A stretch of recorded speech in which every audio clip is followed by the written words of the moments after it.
150 to pitch at the event, and the top 50 to pitch at the Grand Summit in Cape Town. Today, you'll actually see 45 startup pitching, which is something we've never done, non-stop from 1 p.m.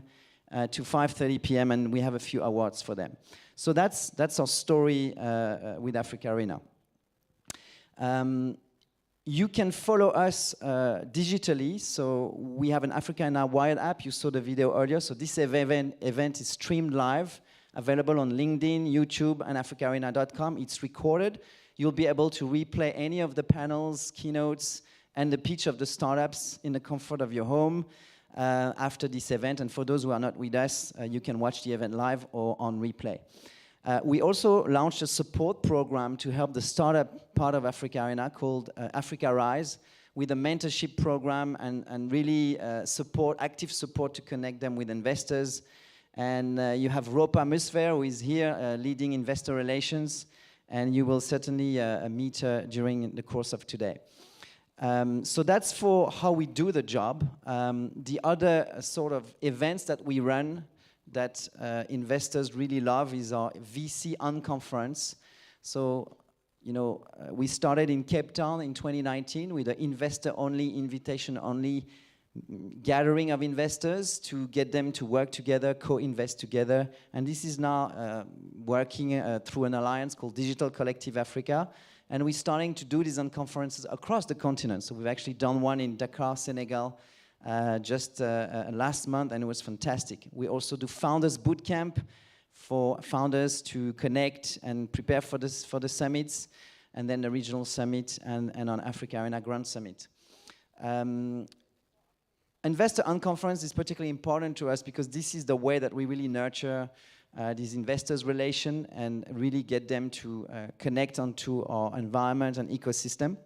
I mean, it's all about ecosystem. These are some pictures of the Unconference we had in Cape Town. We have a few founders giving testimonies and working with investors on how to solve the bridging gap, particularly in early stage, and improve how we do deals, do them faster, and do that in a simpler way and in a standardized way.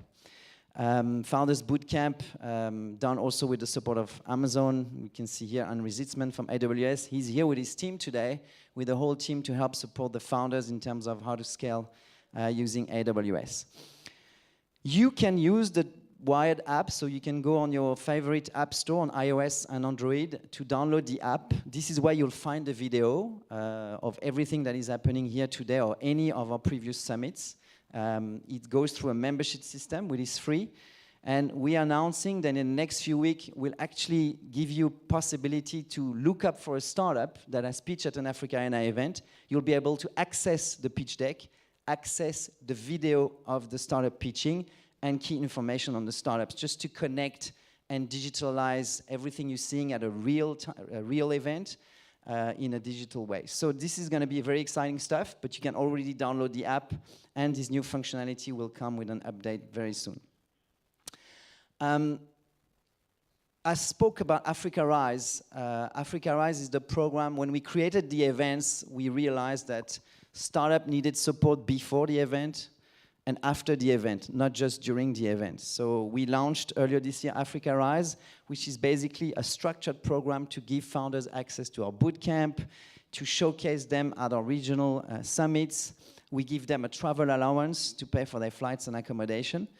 And we also do very active investor introduction for them to meet investors. And we support the deal by, educating them on, how do you work on a term sheet? How do you prepare for due diligence?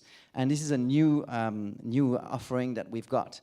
And I'm very pleased this morning to announce that we've just implemented a deal with the Dutch, the DFI from Netherlands, FMO Ventures. So FMO is going to be backing the Africa Rise program with a specific focus on agri-tech and 3 countries to start with, Ghana, Morocco, and Tanzania. And so we're going to be supporting program through the AfricArena events and Africa Rise program, starting immediately. And so you'll start seeing the benefit of that. I mean, we all know how critical agri-tech is for the future of the planet, and we think Africa has a big role to play. You can see a quote here from Marike, who is the lead of FMO Venture. But I'd like to call on stage Robert Haney, who is the ecosystem support lead at FMO, to just say a few words about this new partnership. Robert, welcome. Give him a round of applause.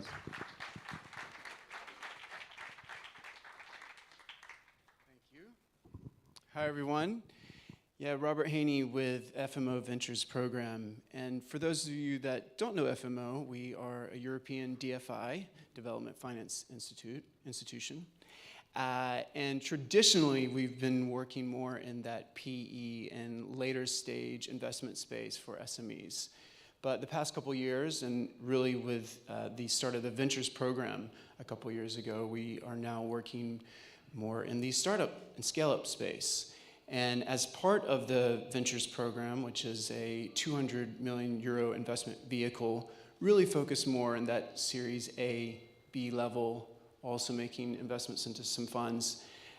We have a technical assistance facility, of which I'm managing our ecosystem building and community engagement efforts, of which this partnership with AfricArena falls.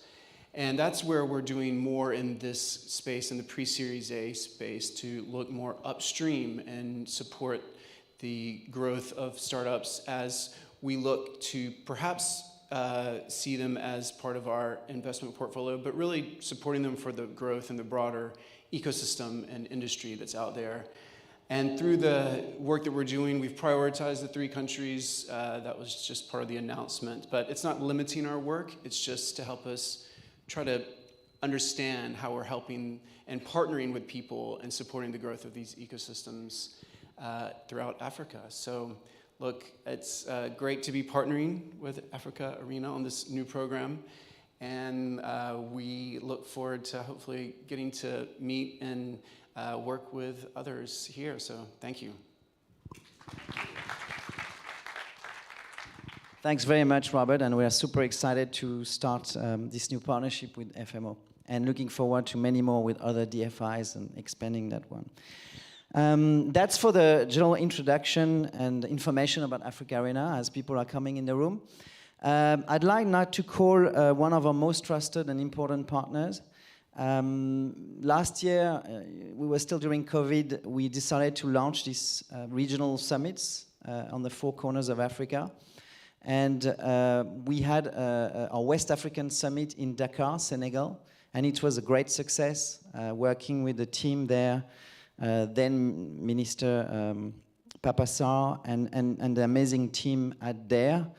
And I'd like to call on stage the Minister of Entrepreneurship and Digital Affairs for Senegal, DARE, Mrs. Mam Abi Sey, just to say a few words of introduction for this event. She will address in French, and please give a round of applause to Madame Abi Sey.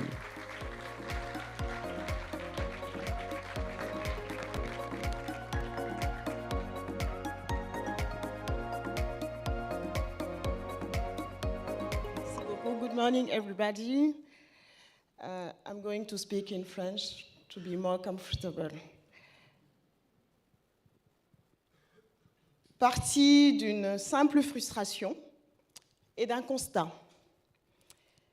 L'absence de services de livraison professionnels, il a décidé de créer une plateforme il y a environ 8 ans.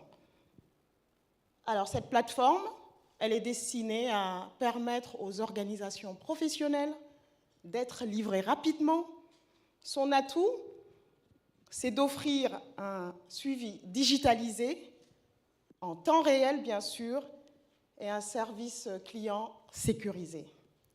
Alors lui, c'est Bambalo, le cofondateur de PAPS, qui compte aujourd'hui plus de 2 millions de livraisons à travers 35 points relais.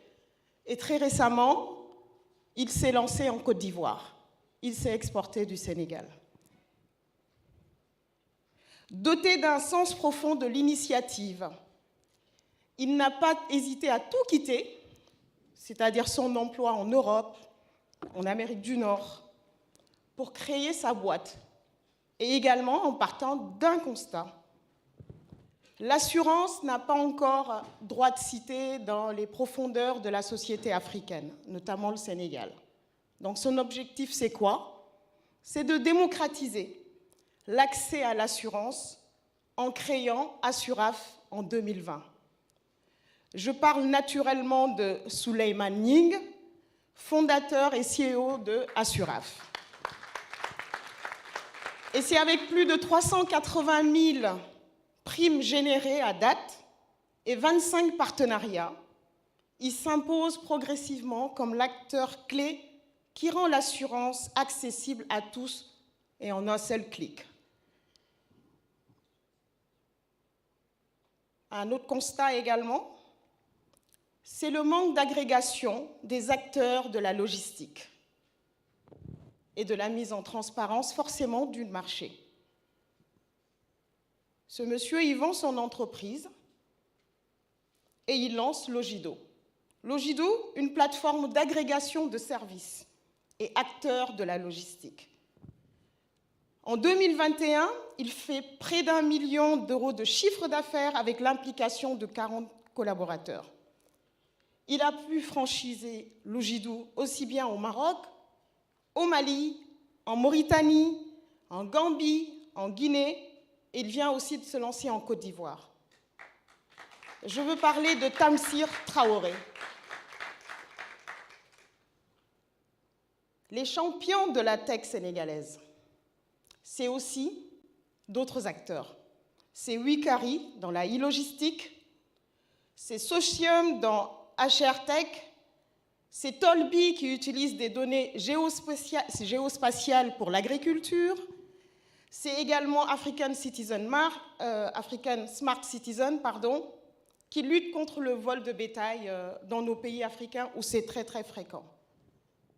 Alors, tous ces parcours illustrent à suffisance la montée en puissance de toute cette jeunesse qui, au-delà d'innover, parce que c'est une jeunesse qui innove au Sénégal, elle crée au quotidien de la valeur. Je vous demande de les applaudir tous très fort. Alors donc, je suis Mme Abissey, la déléguée générale de la DRFJ. Christophe en a parlé. Cette délégation à l'entrepreneuriat rapide qui se pose et s'impose aujourd'hui comme un cadre institutionnel, mais offre ce cadre à tous ces jeunes dont nous venons de citer les noms, mais qui ne sont pas présents également parmi nous, qui foisonnent à suffisance au Sénégal. Un cadre qui offre, au-delà du côté institutionnel, c'est d'encadrer, de former, de structurer et de permettre à ces entrepreneurs de la tech et au-delà de la tech de pouvoir se développer dans le marché local sénégalais, mais également de s'exporter. Je suis très heureuse, Christophe, qu'on puisse se retrouver à nouveau ici. La dernière fois, c'était à Dakar, c'était au Sénégal, à Saly, à Dakar, en avril dernier, où on a eu également à partager ces moments très très forts, ces moments importants, où on a échangé entre entrepreneurs, investisseurs, en tout cas tout l'écosystème aujourd'hui de l'entrepreneuriat, on a su partager. Un plaisir de se retrouver aujourd'hui dans ce lieu mythique de la station F et de pouvoir partager à nouveau. Et surtout, que tout ceci ne s'est pas fait tout seul. Ça a été avec l'implication aujourd'hui de beaucoup de parties prenantes, pour ne pas dire qu'on est en train de se parler de l'écosystème. L'écosystème, c'est également des parties prenantes de l'État, notamment le ministère de l'économie numérique et des télécommunications.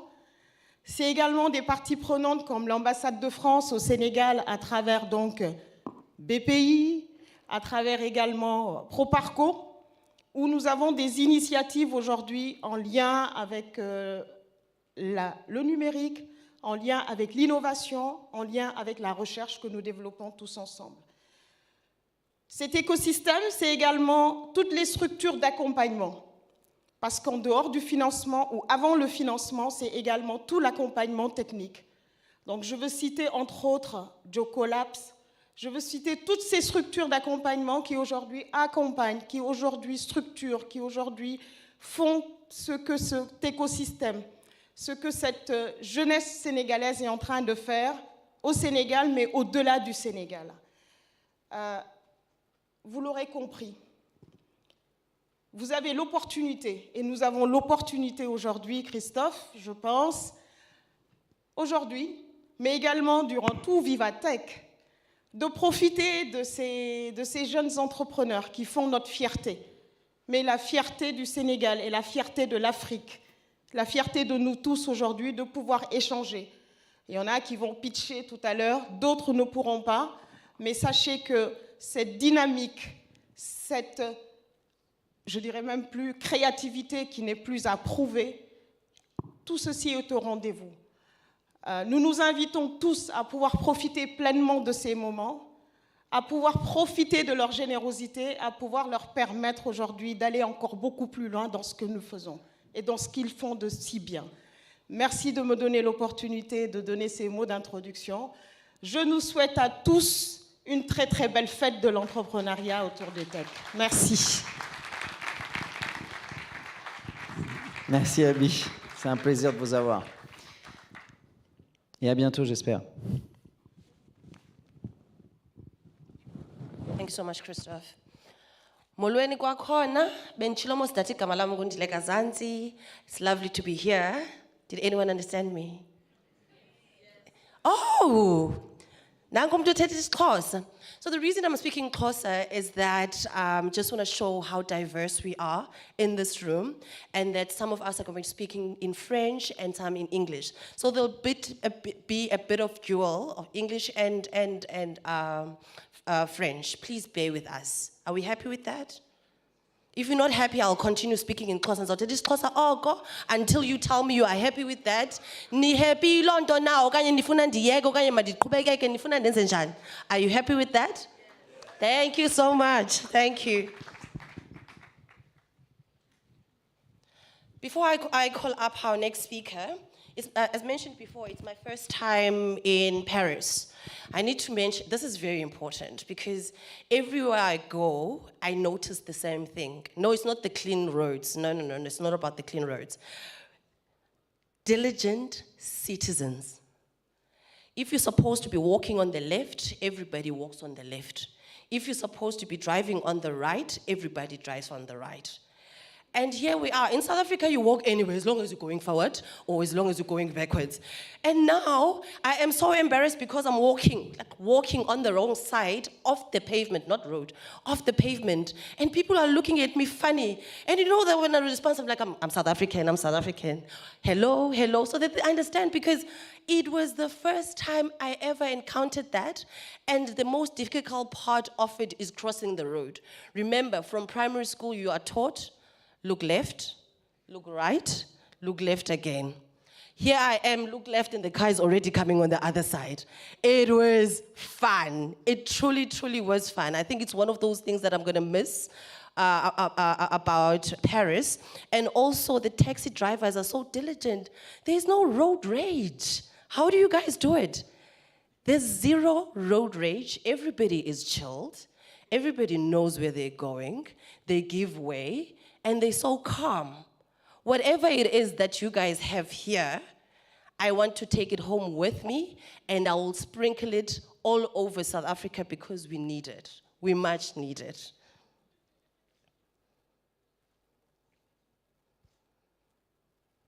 Up next, we will receive our keynote address, and it will be on the state of tech in Africa, and it will be delivered by Kit van Zyl, who is the founder of Knife Capital.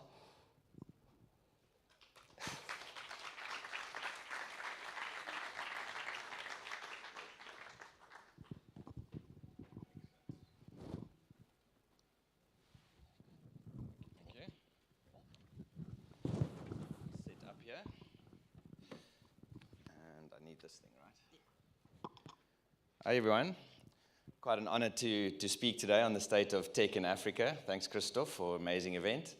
And I see some faces in the audience who are just as capable, if not more, than me to talk about the state of Africa, tech in Africa. So Keert van Sail, nice to meet all of you, and I'm sure we will have glasses of French champagne or some wine later and get to know each other a bit better. I'm the founder of a VC based in Cape Town and Jersey called Knife Capital. We invest in innovation-driven ventures across the continent and opportunistically in the US and in Europe. We find good investors and good investments through some of our initiatives in the ecosystem, as well as our accelerator Grindstone. We grow those, make those investments through diligence, valuations, and all those things, which we might or might not touch on over the next couple of days. But then the hard work starts, growing these investments for a reason, in terms of exit-centric business building. It's very important for us to realize that strategy towards the end of it all. So if the Corsa and French didn't wake you up, this next slide will. So when we were raising funding for our Series A fund in 2017, a mere 5 years ago, a US-based investor looked at us and said, but tech in Africa is an oxymoron. Does it exist?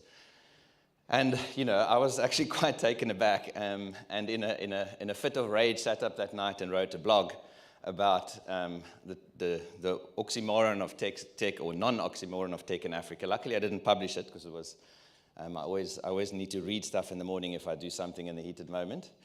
But a lot has changed, and the next couple of slides will show that. And the reason why I was actually quite irritated with this comment is because at that time, in our Knife Capital portfolio, we already have exited a mobile financial services company that grew throughout most of the countries in Africa, fintech, to Visa. We've already exited a predictive analytics business to General Electric. We already exited one of our Grindstone companies in radar analytics to Garmin. And we were setting up for exit a business involved in food technology, online ordering technology, which we exited the next year to Uber, all of which are US-based businesses. So therefore, you know, there's definitely tech in Africa, and has been for a very long time. But it is concentrated along a few things. So in terms of a recent report by Google and the IFC, really that sentence struck home to me, basically saying Africa's internet economy is one of the largest overlooked investment opportunities available. Not so much anymore if you look at where we are in 21 and 22, but ultimately, whichever metric you use around growth factors, whether it's how much the digital economy is adding to GDP or any growth measures, it basically centers around 4 key areas. And that is really a rapidly expanding population, a rising middle class, young urban citizenry entering the workforce at scale, and increased connectivity, which specifically helps our technology entrepreneurs because access to technology is in many ways leapfrogging a few other countries. So if we delve a little bit deeper in terms of the size of Africa. Now, everyone's seen this slide, but I actually just wanted to remind us just for 1 second. It is a massive continent. Africa is not one country. I think a lot of people make that mistake talking about Africa as an ecosystem. It's not an ecosystem. It's a conglomerate of many ecosystems. And in that ecosystem, different languages, different cultures, different legal systems, and each country in Africa has something different to offer to the tech community. And we really need to foster the comparative advantages that each country has to offer. So the exciting part of where Africa is we're lagging a little bit behind, or a lot behind in many aspects, on global averages. So this is a very recent report by Endeavor, which I would encourage you to download and have a look, which basically talks about the comparison between the digital landscape of where Africa finds itself in terms of internet usage, in terms of the digital economy, access to broadband, access to connectivity, and ultimately concludes that it's expected to grow 6 times by 2050 in terms of GDP and many other metrics. So not throwing graphs at you for the sake of throwing, but to illustrate the massive growth opportunity that Africa is standing in front of. So it is concentrated largely around 4 main countries in terms of South Africa, Egypt, Kenya, and Nigeria. Between those 4 countries, account for most of the GDP on the continent, accounts for most of the tech developers, most of the large cities of more than 1 million people, most of the accelerators, a lot concentrated on that. But as we'll see later, countries like Senegal, Ghana, Tunisia, Rwanda to a degree, definitely up and coming in this ecosystem and contributing heavily. So a little bit of crossover in that report around the fundamentals of building this ecosystem, as well as things that have actually accelerated this ecosystem. So just general economic growth and prosperity, job creation, and the effect that has throughout the ecosystem on the tech startups. Secondly, young, growing, urbanizing population with energy and new ideas and basically the adoption of technology, increasing digital penetration. COVID has been strangely very good to us as a tech ecosystem, because suddenly things like healthcare access and education in our own Knife Capital portfolio have really grown exponentially, which it may or may not have done if it wasn't for the fact that many things went online. And the increased tech talent and the access to technology is an accelerator of the fundamentals. Okay, so then when you look at Max and Maxime, keep us really informed in what's going actually on in this ecosystem. So I know it's maybe a bit small, but where total funding in 2019 across the continent were around just over $1.5 billion. Just under $2 billion in 2020, grew quite a lot to $4.4 billion in 2021, and already up to May, and the second half of the year is always quicker, faster, and more than the first half. I think we'll have to see what the macroeconomic slowdown has to say about that. But, you know, already 2.7 billion raised. I think if you ask people in the audience like Zach George there, his prediction last year was on the money. It was 5 billion. And it depends who you ask, because Partech report says 5.2, these guys say 4.4, so let's cut it in the middle to say Zach was right last year. Let's hope he's right this year. There's a bottle of champagne for it. And that is basically 9 billion. Christoph and them are in AfricArena saying 6.5, so, you know, I'll have to buy champagne anyway, because any of those numbers are good for us to reach. But there is a lot of activity happening. Sorry, I just need to quickly do a time check here, because there's no timer here. All good. Okay, Catherine, you'll keep me honest, huh? So then, in terms of comparatively, this is maybe a little bit, just be careful of this graph, because not to scale. So the US and other markets, much more money there. But if you look at the growth rates, 150% year on year, quarter to quarter one growth in the African funding ecosystem. And interesting to note that Asia and the US are flatlining over that same period. So, and in Europe and Latin America, it's about 30%, 33%. So on all metrics, growth in investment activity and digital penetration in Africa is on the money. Partech weighed in, basically saying that Africa, you know, there has been an increase in VC. In Africa Tech, we grew 2 times the activity, 3 times the amount invested in many, many rounds. But interestingly, they also break the rounds down in terms of what are the average size rounds. Now, there's a lot one can say about stage and Series A and Series B. But around $1.2 million is an average seed round, 8.8 Series A, 24 Series B, and then it goes into the hundreds. And that is basically, you know, what the ecosystem points towards stages of funding. AfricArena State of Tech in Africa report really sums all of those things up very nicely for us in 4 categories. Firstly, country breakdown, as we said, Nigeria, clear winner there. Egypt, South Africa, and Kenya attracting more than $500 million each. But Senegal has accelerated 2.6 times faster than the rest of the continent. So the growth in Senegal is coming up and one to watch. When you look at the sector breakdown, fintech, large, specifically when it comes to amount of funding raised, just because of the mega deals happening in fintech, so it's maybe a bit of an outlier there. But the foundational sectors like e-commerce, education, energy, health, logistics I think I see a couple of the 45 startups today, I think will majority be in one of those sectors, and I can see you sitting in the audience there. So a stat to not be proud of is that female-founded startups raised 20% of all funding and 16% of all capital in 2021. But a stat to be proud of there is it is growing year on year, firstly, and comparatively, if you look at the US, that number is 2%. So our female founders are definitely doing that thing, and no, we are not there yet, and everyone, at least on this continent, needs to have this top of mind, because, once again, a key differentiator that this continent can offer in terms of tech on the global stage.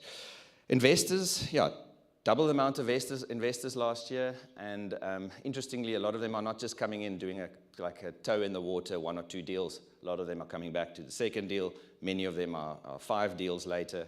So yeah, there's consistency. Investors are there, and that fuels the ecosystem.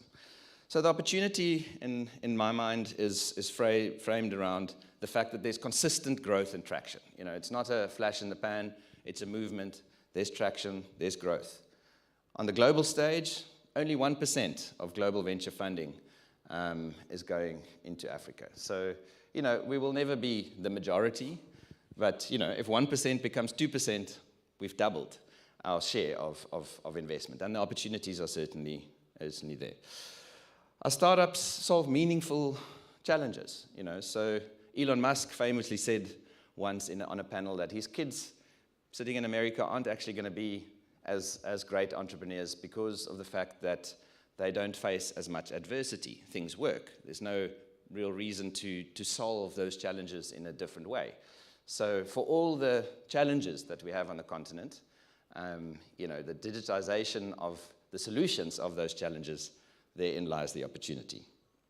And then, because of scarcity, we generally build more sustainable businesses over here. There's just not as much money to throw behind runway. Entrepreneurs just have to bootstrap more, be more capital efficient. And it's also something that I wish for our ecosystem to not lose in terms of how we do it. Okay, so the African ecosystem, not going to go through this all, just a snapshot from the journalist. Don't look for your logo if it's not there and think they've messed it up. Grindstone Accelerator is not there, so we can. But at least it gives an idea that there are corporate investors, there are many funders, founders, and some key logos of businesses. The unicorns are starting to come, and there is debate in at least our groups on the Africa investor groups of, is it African if it's a Delaware business? Is it African if majority of its clients? So let's just adopt them all as African. There's 1 or 2 missing based on how you do that definition, but amazing growth and billion-dollar businesses. It'd be nice to see some billion-dollar exits and not just paper-based value. E-commerce giants, just if you look at Takealot and Souk, number of monthly visits, 10 million visits on their e-commerce marketplaces, 3 times as much in Jumia. So these are some of the large e-commerce giants across the continent. And then, interestingly, someone on a panel last week said, well, MFS Africa just acquired Global Technology Partners. So are African businesses now, is this an inflection point of African businesses starting to acquire international businesses? And I had to think about that. I said, I don't think it's an inflection point. I think it's just normal. It's just an extension of what's happening. A lot of businesses are raising large amount of capital. A lot of businesses in general in the world grow through organic growth or grow through acquisition up and down their value chain. So, but still, it was quite nice to see that these are also now starting to grab headlines. All right. If we look at some characteristics, unreasonably high return expectations, potentially lack of detailed information about the underlying investments, hype versus substance, consistent validation touch points, early investors cash in early on, and it does require the number of investors to grow to extend the runway consistently and consistently. So unfortunately, if you Google those characteristics, or if you Google the characteristics of a pyramid scheme, those are the characteristics. So let's go through it again. Unreasonably high return expectations. We have to get real about what is actually unrealized returns, what are realized returns, how do we get more exits on the board, how do we give returns back to investors? Because money will always follow money, and we need to deliver the goods as an ecosystem. Lack of detailed information. A lot can be said about some recent high-profile corporate governance issues around some startups or scale-ups in Africa. So increased diligence become important. How do we look at that? What information do we make available to investors? And how to become slightly more transparent? Hype versus substance. I'm all for hype. Just make sure we hype the businesses where there are substance. Early investors cashing in. Fantastic for angels to cash out, cash in, reinvest that capital. But we also need to make sure people at the top of that pyramid, the funds, also give exits back to their LPs, because great LPs like FMO, IFC, and others are not going to continue funding the ecosystem unless they see the returns coming out. And that will be the number of investors growing. Lastly, in an economic downturn where we are now, why am I still positive and excited about this ecosystem? Well, there is a negative impact on the deteriorating macroeconomic climate. It will definitely have impact fundraising and valuations. We're already seeing some reports that are some down rounds, up to 30% down on what previous investors have come in at. IPO delays, maybe not that relevant for Africa, but the worse the world does, the longer the sales cycles for our B2B startups would be, and the less white noise or activity there will be in the ecosystem for consolidation and so forth. So there is a funding squeeze. There's market consolidation. You might see it as a threat or an opportunity. Just depends on where the life cycle is of your business if you're in fintech. But there's capital waiting to deploy it. A lot of money has followed this ecosystem, including our fund and many other VC funds actually have raised these funding, and there's dry powder and we need to deploy. So deploying into companies where they can show a path to profitability or a path towards cash flow sustainability. One has to see how deep that hole is of burn before one gets through the other side. And that points to capital efficiency. So at the moment, investors really are looking at more favorably upon businesses who actually can show that the money they have raised, they've deployed in an efficient manner to gain traction, to gain revenue, and to gain clients. And that's me. We do have some time for some questions, if there are some. But yeah, a hell of an exciting time to be an investor or a startup in Africa. Thank you, Christoph.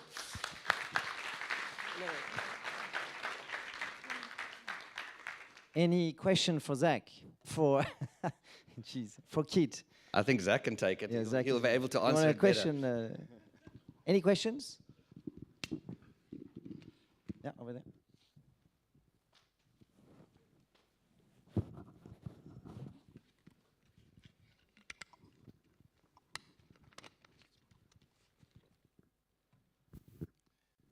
Cool.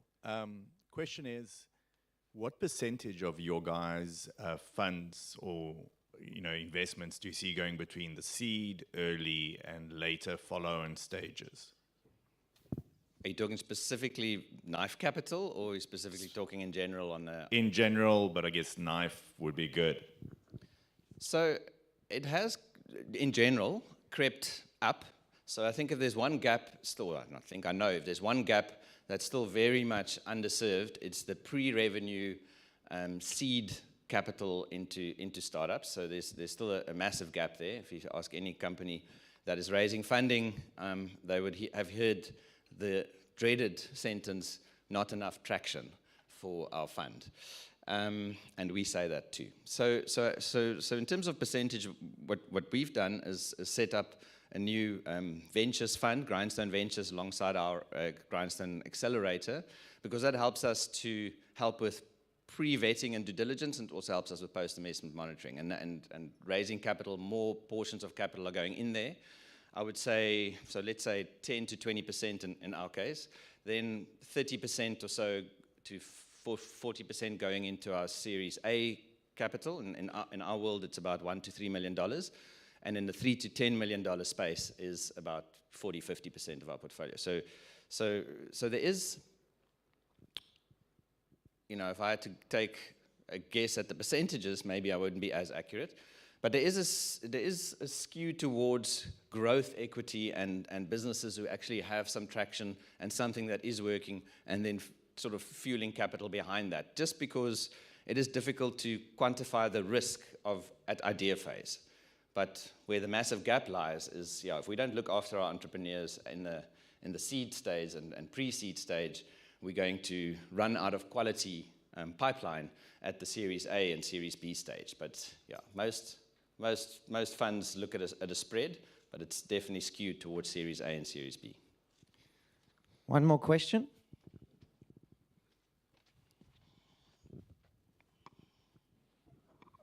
At the back there's two. Thanks, Keith. I'm Kavir. I wanted to ask you a question around deep tech in Africa. I mean, you spoke about traction, and I understand from a risk perspective what that means. But if I look at two amazing companies that I love, SpaceX and Tesla, if it wasn't through heavy government subsidies, both those companies would be unlikely to survive. In South Africa and Africa, we don't have the luxury of those sorts of subsidies. And based on what you said about traction, it doesn't seem like African VCs are really interested in filling that gap. So how do you expect to grow entrepreneurs involved in high risk but ultra high reward technologies? I think you touched on the answer. We, the royal we, have to convince the policymakers of the market failure at that earlier stage space. And I mean, in South Africa specifically, on paper, there are incentives. There is the technology innovation agencies and those type of things. But on paper, in practice, that is quite difficult to access, and it's bureaucracy and all the rest of it. So whose responsibility is it to fix it? I suppose all of us in this room. So your answer is yes. The funders and the accelerators and the DFIs, links to the funders and the accelerators, are part of that answer to throw more meaningful capital behind earlier stage ventures that can make meaningful differences in deep tech or in technology. But if we can't convince our policymakers to have first loss funds or assist with maybe just being some seed investors or access or close to VCs, then we're looking for. So the Startup Acts, all of those things become important to the answer. So it's a bit of a combination between those things, but unfortunately, it's still a long road before we're going to have the Teslas of the world coming out of this continent because of that. Sorry, do I see? Are you seeing movement in that direction? I mean, meaningful movement. We're seeing lots of conversations in that direction. I'm not sure if that is meaningful movement, but there is movement from a private sector to go after that. And specifically also if you look at the guys that do corporate VC well. So some of the corporates have reached out and in their verticals where they can also provide access to market. That's working or starting to work.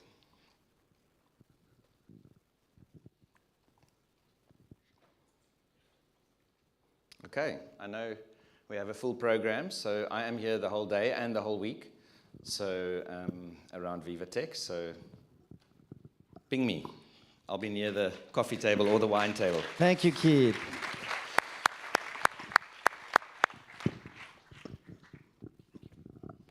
Thank you so much. Must say I would love to read the article that you didn't publish. I won't tell anyone.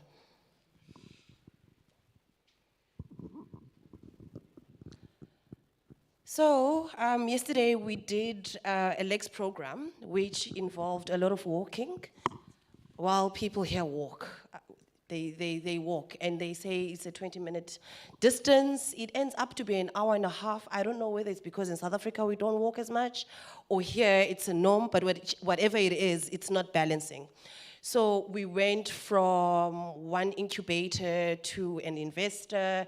Quite a hot day. By the end of the day, we got to a point we were going very excited about it for a boat cruise. So we were waiting for us to be allowed in. And then there was a gentleman behind me who tapped on my shoulders. Remember, Paris is a very romantic country. And what happens in Paris stays in Paris. My husband is in South Africa, so he won't know. So he taps on my shoulder, and I look up, like in movies, with a bit of a smile. I look up, and he says, "Ça va?" Like, okay, ça va. So in South Africa, we have this alcoholic beverage called Savannah. Remember, I was walking the whole day. I am tired, I am thirsty. With the Sava, I thought he was offering me a savannah, and I said, yes, please. And then there was somebody else next to me who's like, no, that's not what it means. I'm like, it's fine, even if it's not what that means, but the savannah is still welcome. And then as I am going through the day and I'm thinking about the savannah, and now I'm starting to become embarrassed, but you know what, as embarrassed as it sounds, it's okay. I am learning Sava is not savannah, it's how are you doing, right? How are you? So Sava, I'm not offering alcohol. Sava? I almost said Sarabinian. Savabia. We're learning. Siyafundisana. Uyakhumbula kaloku bendizawuthetha isiXhosa, nani ndizawuthetha isiFrench. Thank you very much. Enkosi kakhulu. We are learning. We are all learning here. We're now going to start with our panel discussions, and we'll have a moderator and panelists that are going to come up front. I am not going to introduce the panelists themselves, but we'll only do a quick intro of who the facilitator will be. And next up is Catherine Young, who is the founder of Think Room. As Catherine is coming, by the way, Catherine is a very good supporter of AfricArena. She's been in the Southern Summit, which was earlier this year. She was also in Dakar, and now she's here in Paris. So this is the second time that I'm emceeing. You know, sometimes when you're emceeing, you make a joke, and you don't know why people are not laughing. And you have to continue. The show must go on, whether you're laughing or not laughing. But it's my joke. I have to finish it. So what I normally do, Catherine is always smiling. So if she's smiling, I know, okay, the joke is funny. If you're not smiling, it's okay. As long as Catherine is smiling and laughing, it means my joke is funny. Thank you so much, Catherine. Goeiemôre, goeiemôre, goeiemôre. Hoe gaan dit? Ek is goed en met my hoofd. Goed. We're in the language classes, right? So, goeiemôre in Afrikaans means good morning. I'm sure that you would have figured that out. And that's about the extent of my language prowess. Could I ask the panelists to come to the stage, please?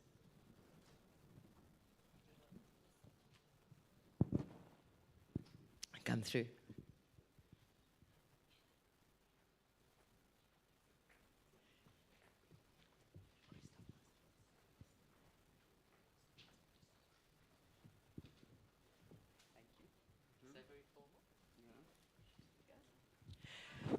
The green chair apparently is mine.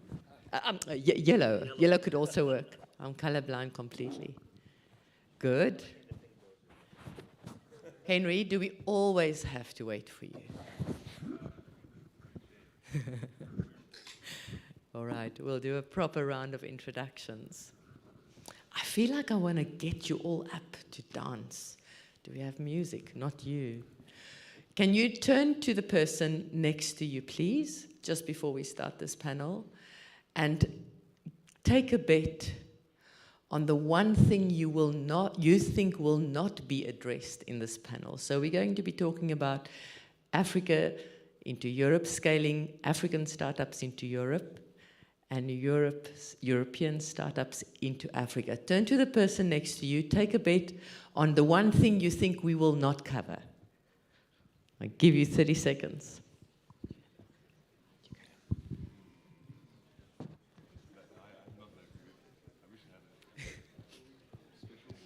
Do you have a mic?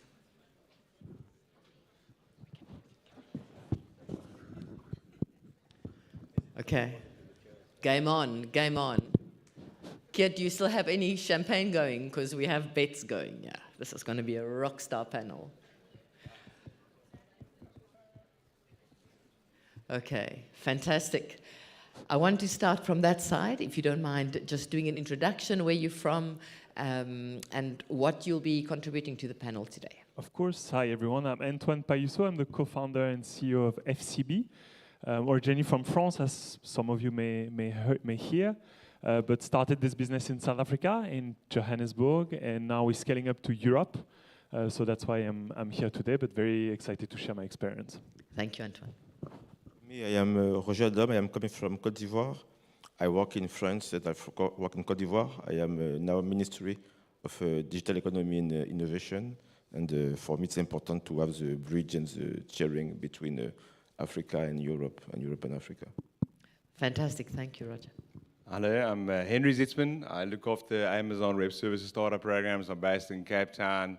It's a really pleasure to be here, and I work a lot about this topic about scaling into Europe and US as well. Thank you. Lovely to have you. And hi, Robert Haney. Introduced myself earlier with FMO, but just to say I am American and based in London, so it's good to be here. Welcome. Mohammed Fagiri. I am a African founder from Europe and scaling into Africa. Fantastic. So say that again. African founder from Europe, scaling into Africa. You got that, right? Fantastic. Welcome. I want to start with one quick quote. And it goes, if I have ever seen magic, it's been in Africa. And whoever John Hemingway is, it's not the Hemingway we think of. It's so true. If I have ever seen magic, it has been in Africa. For those who've been to that beautiful continent, it just has the magic. So I want to start, panelists, if that's okay, first talking about European startups wanting to scale into Africa. I think we want to start with that topic. We're really going to just put the questions out. Feel free to jump in and respond, and then we will get some questions at the end from the crowd. So I want to start with, if you want to go from Europe into Africa as a startup, it feels like, and I may be wrong, but it feels like there isn't so much appetite for Europe to go into Africa as our African startups and our African ecosystem to come into Europe. What are your thoughts and opinions on that? So I think if you look at it, usually the European startups are looking to go west, especially to the US. And one of the things that when we start looking, so we are in the identity space. And what we found is the problem that you need to solve is much bigger, and it requires a different way of thinking. And also you have to look, and I will go to what Keith said earlier, we look at Africa as a continent. It's actually, if you think about it, if you are in Europe, especially with the regulation, you can access 27 countries just by being within the European Commission, right, or European Union. Going into Africa, and it's wrong to say the continent, because even if you look at two countries next to each other, you will find that the regulations are different, the requirements are different, and your access to market as well is different. So that in itself a challenge, and you need to understand the markets you're going to and do your proper research. And I think that's the thing that you always need to be aware of when you're accessing the continent, if we can say that word, which I have some reservation about it, yeah. Yeah, so two different environments altogether. Are there more thoughts from the panel on this, Robert? Yeah, I agree with that. We're not really seeing a big demand or appetite for ventures scaling from Europe to Africa, and I think because it's difficult, and if other reasons entail kind of issues in terms of like looking at the ag sector. You have very displaced, dispersed, I should say, farmers, and sometimes there's a lower understanding of tech and how that applies. So I think, yeah, I'd say we see more often perhaps those same ventures looking at other markets, say Latin America or Asia, as being kind of easier to enter into. Yeah, that's fascinating. Henry, from a corporate perspective, from an AWX perspective, what's being discussed in the corridors, right, from Europe to Africa? Yeah, I just want to firstly, Kit mentioned it earlier quite well. 54 countries, 2,000 languages. So Africa isn't one thing, and every market is really different. And I've seen a lot of engagements coming from the top startups out of UK, even USA, about entering into Africa, and they adopt a different kind of approach, each one actually. I'm looking, for example, at the likes of ClearScore coming in and saying, why don't we build out a development center in Africa, build up that talent and that approach.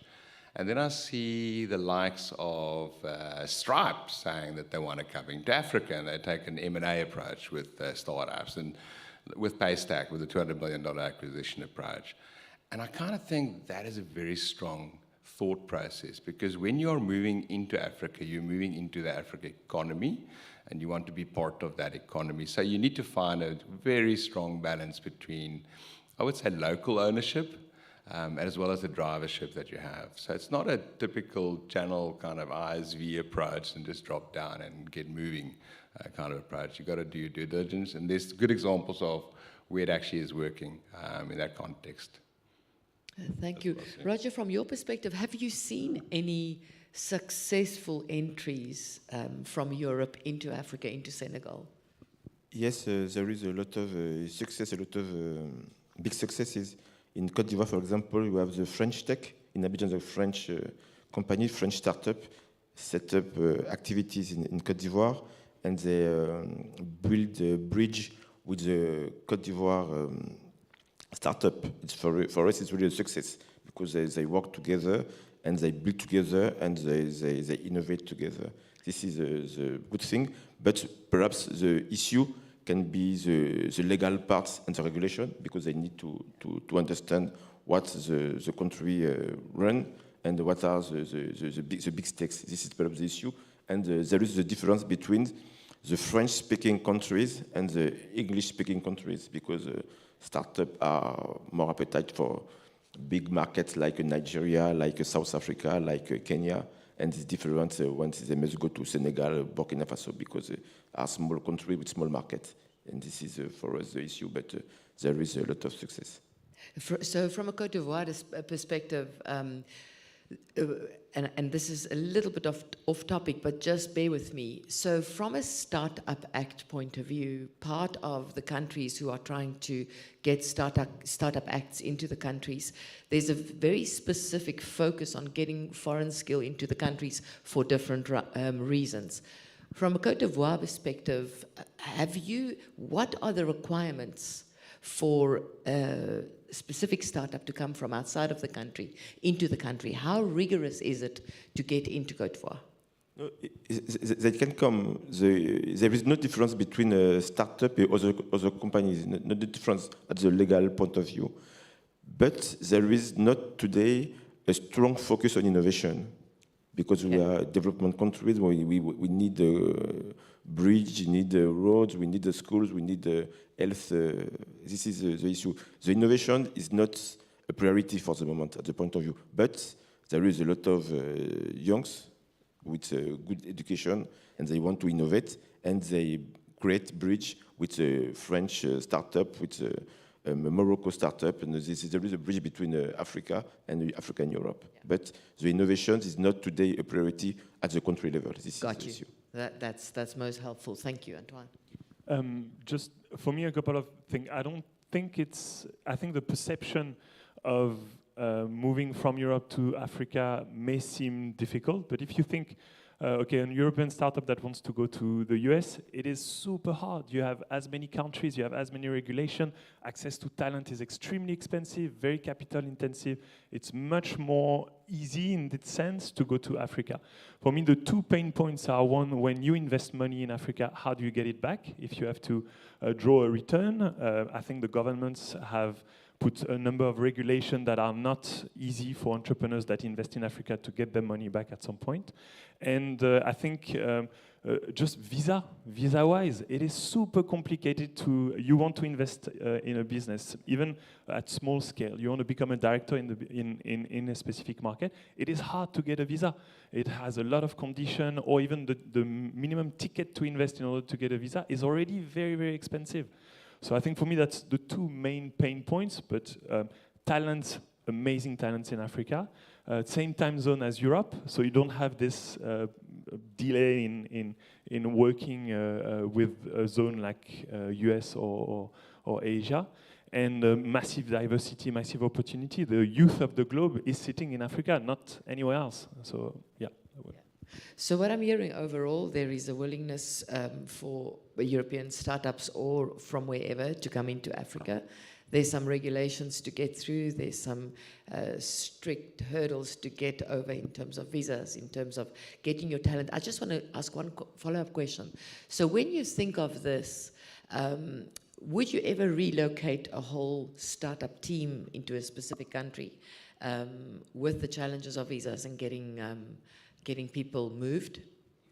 Okay, so I'm the other side, right? Yes. So my whole tech team is in Africa developing product and services for European clients. So the tech team is there already. Yeah. So I didn't move tech around. talents there. So, but it is definitely one of the biggest challenges, moving people from Europe to talent from Europe to Africa. Thank you. I wanted to segue into that because we're going to swap it now from Africa going out. So let's start with FMO, if that's okay, Robert.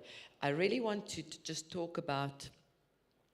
We're thankful to the DFIs. Really, we are. We often don't know where the ecosystem would have been without.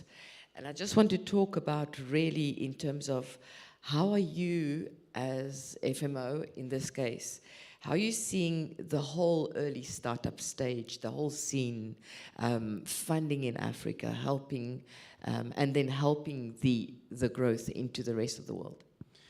Yeah, sure. And I think there's a lot of expectations for DFIs in this space, right? So I think it's important to talk about, well, what is our role? And I think, just as other investors are looking, we are looking for that return, right? And so that's why historically we've played more in that PE and later stage SME space. But of course, as you're seeing the trend, DFIs going upstream, doing more of this work. But I think it's important to remember that DFIs also have that impact lens. And so, where can we be additive in a way that other investors cannot, right? So we have sometimes the same challenges and return expectations, but also we have a bit more patient capital, and sometimes it comes with different kind of priorities, right? So for instance, we do have a lot of, not a lot, I should say, but this technical assistance capital, right? And that's what we're really focusing our ecosystem building work from. And so how we've been looking at our role is, where are the next and the new, rising ecosystems that we can be additive and supportive, right? Where we can help catalyze other investors to look at those markets and perhaps, serve as a bit of that first loss capital or more risky investment to encourage that. So yeah, that's really why on our ecosystem building strategy, we're looking at these more kind of middle tier markets, right? And as I mentioned, earlier before this panel was, we've prioritized Ghana, perhaps a bit more obvious as one of those that is up and coming, but Tanzania and Morocco, so that we can hopefully help encourage and focus a bit more investment in those countries. Yeah. That's fascinating. Are there any, from the panelists, any comments or feedback specifically as it relates to DFIs and their role? The one very important one is we want more European investors into Africa. Can we see, by a show of hands, just in the crowd, any European investors in the room today, specifically? Because we will come ask you for money for Africa, for sure. Fantastic. But any thoughts on how else DFIs can maybe help getting talent into Africa, getting money into Africa? Because we always just look at them, but they can also we can look at their networks. Any thoughts from the panel? Well, I always look at the wonderful Maxime data, and I look at this up-and-coming new percentage, 4% deep tech, and I'm seeing the likes of ARM stepping up and building up innovation centers suddenly, and really reaching out there asking, who's going to join us on that journey to build the next deep tech industry across Africa? And then you think, why is deep tech pretty much stuck in Cape Town, around the 4 universities and a bit in Johannesburg? And why is it not coming up in Nigeria or even Tanzania, where these wonderful universities are?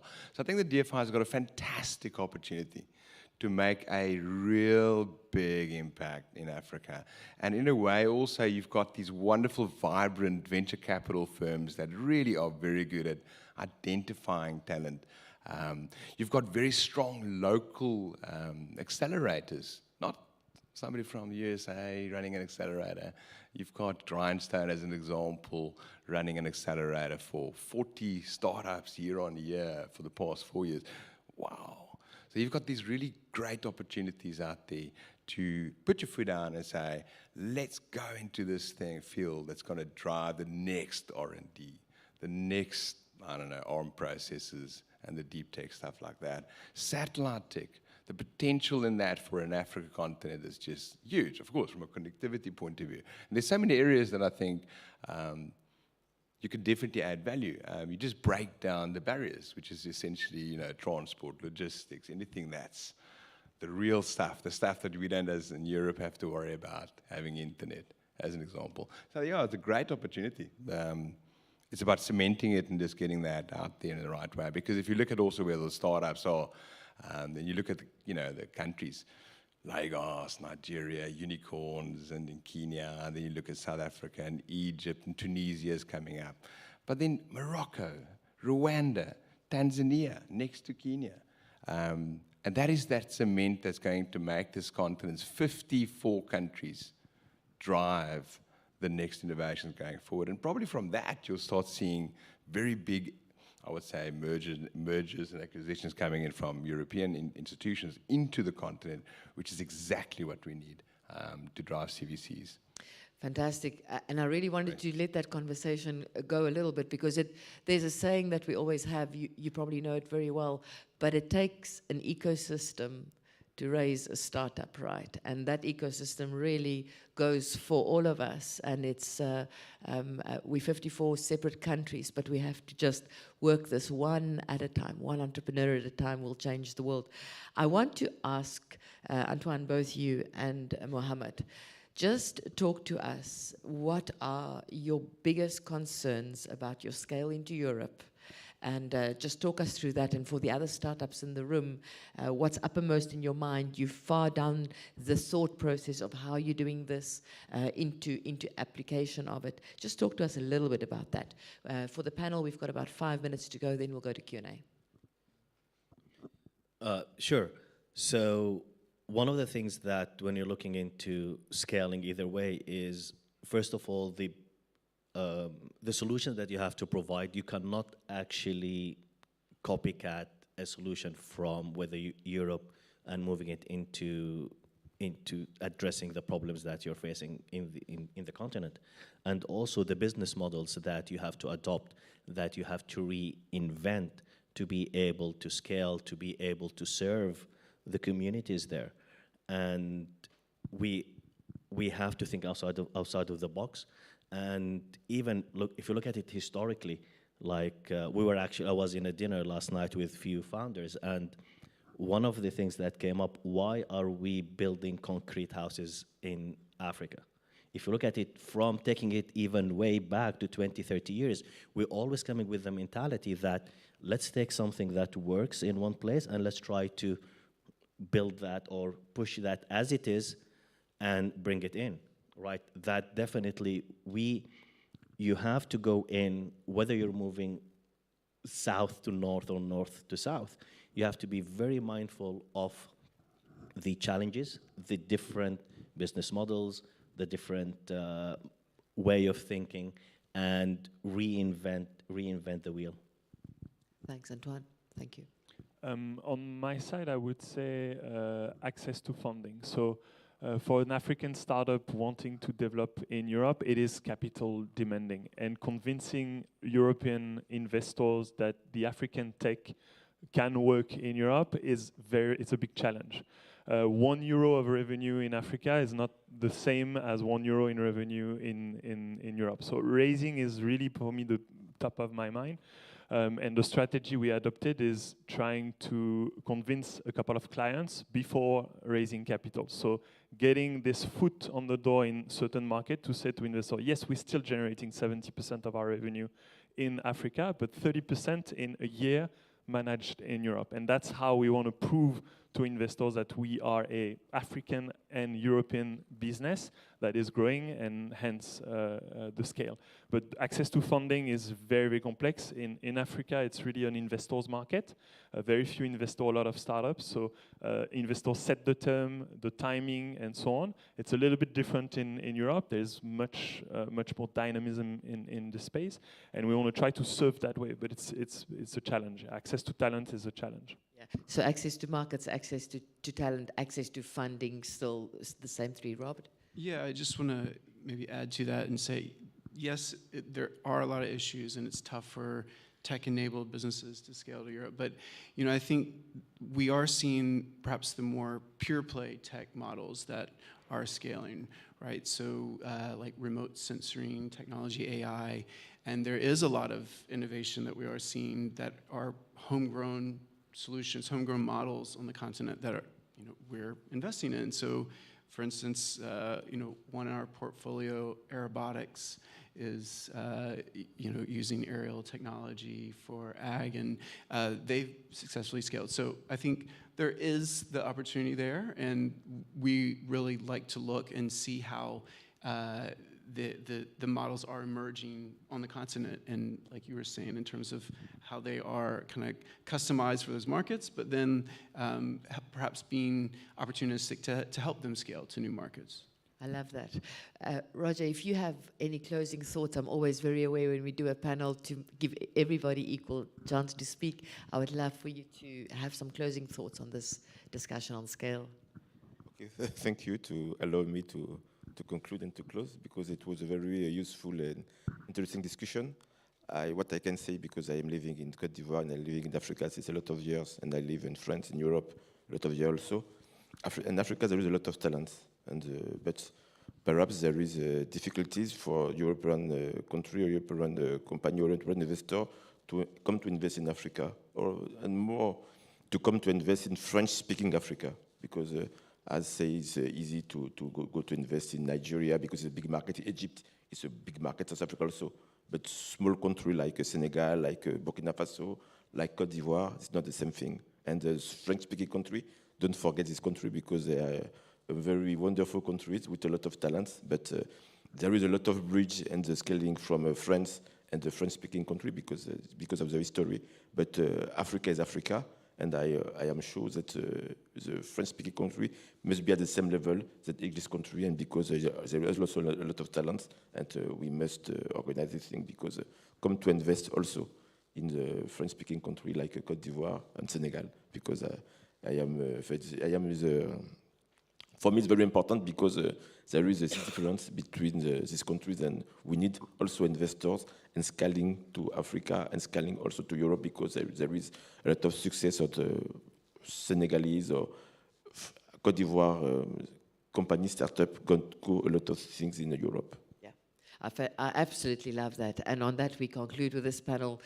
We were recently, I think as Christophe mentioned, in Senegal a couple of months ago, and the whole French-speaking Africa for the first time, I have to admit, came to a different level of awareness for me that the language should never be the barrier to the business. Right, we are open for questions. We have time for 2 questions. So that what we did not address, those are the questions we want you to ask. There's a hand up right at the back. There too. Cool.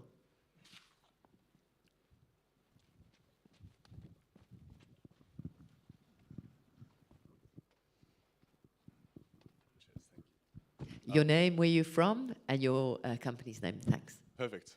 First of all, thank you, everybody. That was great.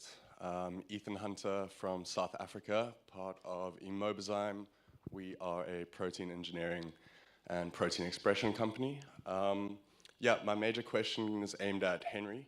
You briefly mentioned the incubator scene in Africa, and particularly in South Africa, we like to claim that we have some great large incubators that are doing such great work. But in reality, a lot of startups are left behind, and there's a lot more interest for the incubator itself rather than the service it should offer to these startups in order to grow and expand. This gap is very obvious. I'd like to know anyone's thoughts from the panel, what we need to do to meet this issue. Thank you. Well, since it was addressed to me, yes, so in the past, I would say 5 years, I've seen a slowdown in the incubator output, as well as the success rate, which is really not good. What I do see, though, is a very strong pickup in what I call startup venture studios, which seems to be now the driving engine for a practical incubation program. Because typically what you see, now I'm going to take an example, Port Elizabeth, yeah, that's the east of South Africa. It's like a province area. There's not much wine there, but beautiful surf area. There's an incubator called Propeller. It's a business incubator, and this is lifestyle business, but in that there is 1 or 2 startups that has the propensity and potential to get into an accelerator going forward. So your measurement of success on an incubator has to be very realistic. That said, I think the programs are very long. 2 years to incubate a output, an MVP, is too long, right? And then if you start analyzing the driving challenge there, is these are business founders. So when I go around Africa and I run startup days, and I meet 2,000 startups from Lagos, Accra, Ghana, South Africa, Joburg, Cape Town, 80% have an idea, but they've not built it. So then the issue is actually the digital divide, which says that we need to drive very hard on digital skilling up of early stage students and drive that agenda as a strong agenda across the continent, which will then again solve the problem. You can't solve all the problems at the same time. You've got to basically work on all the chisels, as they say. So that's just my thought. Let's put a lot of focus on EdTech. Let's put a lot of focus on cloud skilling up. We're very lucky. We've got Marine here. She runs a program called Restart, which helps anybody get cloud certified in 12 weeks. Wow. That's epic. It didn't exist a year ago. Cool. Fantastic. That was a great question. And then talking with my accelerator hat on from a grindstone perspective, we also look the other way, to your way, right? And think, if we see a startup go from incubator to incubator to incubator to accelerator, we often get to a point where we ask them, are you in the business of incubation and acceleration programs or in the business of business, right? So my advice would just be, make sure that as you go through our programs, you go always one step up from program to program so that you learn as the mandate of the program grows. But it greatly helps with access to knowledge, access to networks. But I encourage all the startups in the room to also do that outside of the incubators and accelerators, because your networking work never stops. Thank you, that was a great question. We had another question there. And I'm sure then we will have to wrap, right, Christoph? Oh, okay, cool. Thanks for a very interesting discussion. I'm Tero Ylönen from a startup called Line of Finance in Tanzania. We are 3 co-founders, 1 from Tanzania and 2 from Finland. And we've originally mixed local expertise to international expertise, which has been quite significant benefit in attracting local partnerships and private investors in Tanzania. How do you see this kind of setup? Is it something that we should accelerate or support or advance more to be able to build successful ventures? Who wants to take that? Go ahead. Yeah, Robert, you go. You go. Yeah, look, there's no one right way, but I would say generally it can be good to have a mix of co-founders, having one that is perhaps more based in market on the continent with that local understanding, but working with, if it's not a co-founder, but another, partner to help them in leveraging more skills, understanding, investment from abroad. So yeah, I think that can be a very good model. I'd say one thing that is important is that local understanding. And so having someone, if not the founder, but a key person as part of that leadership who is based there or understands those markets, I think is a key lens that we like to apply. Fantastic, thank you. Just before we give the panel a round of applause, can we all stand up? Thank you. And I want you, as startups or startup ecosystem players, it really doesn't matter. You all here for the reason of loving startups and loving the ecosystem and believing that we truly are going to change our beautiful African continent, one startup at a time. Give you all yourselves a round of applause. Woohoo! Thank you, panel. Really appreciate it.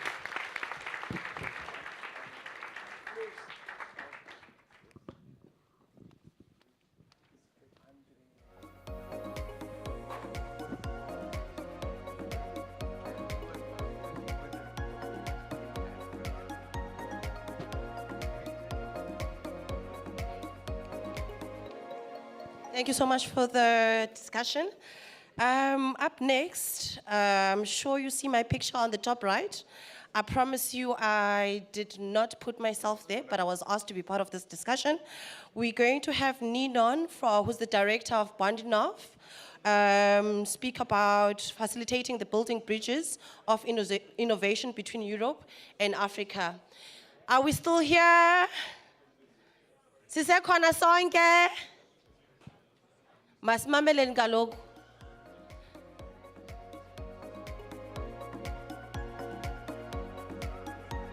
Ninon, you can come up stage. Haifa, Kover, Madzi, myself, Ndilega, and Karen, can you come up stage?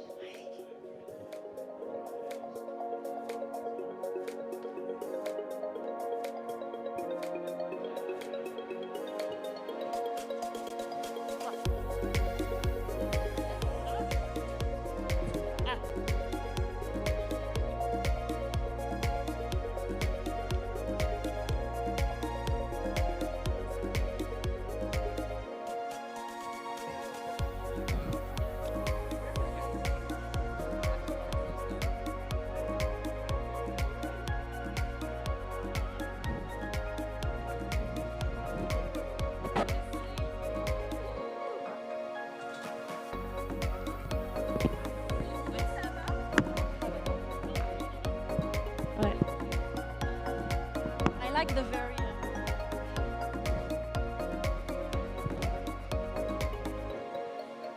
Hello, hi everyone. I'm very honored to be here to moderate the next panel. We will talk about bridges for innovators or for innovation between Europe and Africa. My name is Ninon Duval. I am Bandinov director. Bondinov is one of those bridges that has been built between Europe and Africa for now 10 years. We have done different bridges for startups who wanted to come from Europe to Africa, including diaspora, African diaspora living in Europe, and who wanted to develop businesses in Africa. Bridges with scientific sector. We've been building bridges between entrepreneurship, scientists for innovation, scientists for development, and bridges between ecosystems with incubators. We have developed a network called AfricInov, which is now including more than 100 incubators, mostly French-speaking incubators between Europe and Africa, and mainly in Africa. And I'm very glad to be this moderator today with this very feminine panel. This morning, I know. Very feminine question. This morning it was said that in Africa there are a lot of entrepreneurs that are women, a lot of leaders in Africa, and well, we are here to say that concretely. So I'm here with Karine Vavasseur from la DER, and others. Maybe you can present yourself, Karine, who you are and what is the DER. We had this morning a presentation from Mam Abisei, so everyone knows now what is the DER. And maybe all of you, can you present yourself? What is your structure and where you are based, in Africa or in Europe? Thank you, Nino. First, I'm really happy to be seeing our international community here and be sharing this panel with amazing co-panelists. It's not the first time that I see that when it comes to building bridges, we are always there. Building bridges, building the ecosystem, this is really where you see a lot of women taking the space indeed. So I'm the ecosystem builder, I will say, to be really short about my title, at DER. And DER, we are the state agency that is often qualified as young and bold, that has been set up by the president himself so that we can bring specific support to entrepreneurs. Because we have more and more entrepreneurs in Senegal and more people willing to be entrepreneurs, but it's still sometimes difficult for them to get access to the proper type of financing or technical assistance. So I like to say now that we are even more than a one-stop shop for financing for those entrepreneurs, but we are also an ecosystem builder that makes sure that we can have the proper technical and financial assistance for them. And we also focus a lot on really vulnerable entrepreneurs, so women, youth, and we have a specific fund for innovators. So we have the Innovation Support Fund that also brings support to entrepreneurs, and so far we've been financing 230 startups and innovative SMEs, and we've been providing technical assistance to 415 of them. Yeah, great. Thank you very much. Haifa? Hello everyone, and thank you very much to the AfricArena team, to you also Nino, to share this panel, which is also very women-focused, and we like this. Basically, my name is Haifa. I work at ITC. We are a United Nations agency, both United Nations and also WTO. We are based in Geneva, but we have a presence in 11 African markets. So what we do, we define ourselves as an ecosystem enabler.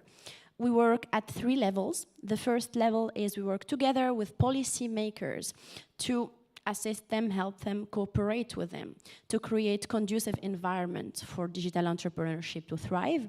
Second, we work with support organizations such as tech hubs, startup incubators, startup accelerators to build further their capacities so that they can better assist their entrepreneurs. And the last level is we work directly with entrepreneurs. How we do it? We do it through 3 ways mainly. First, building further their capacity to structure their business or to scale it for the more mature ones.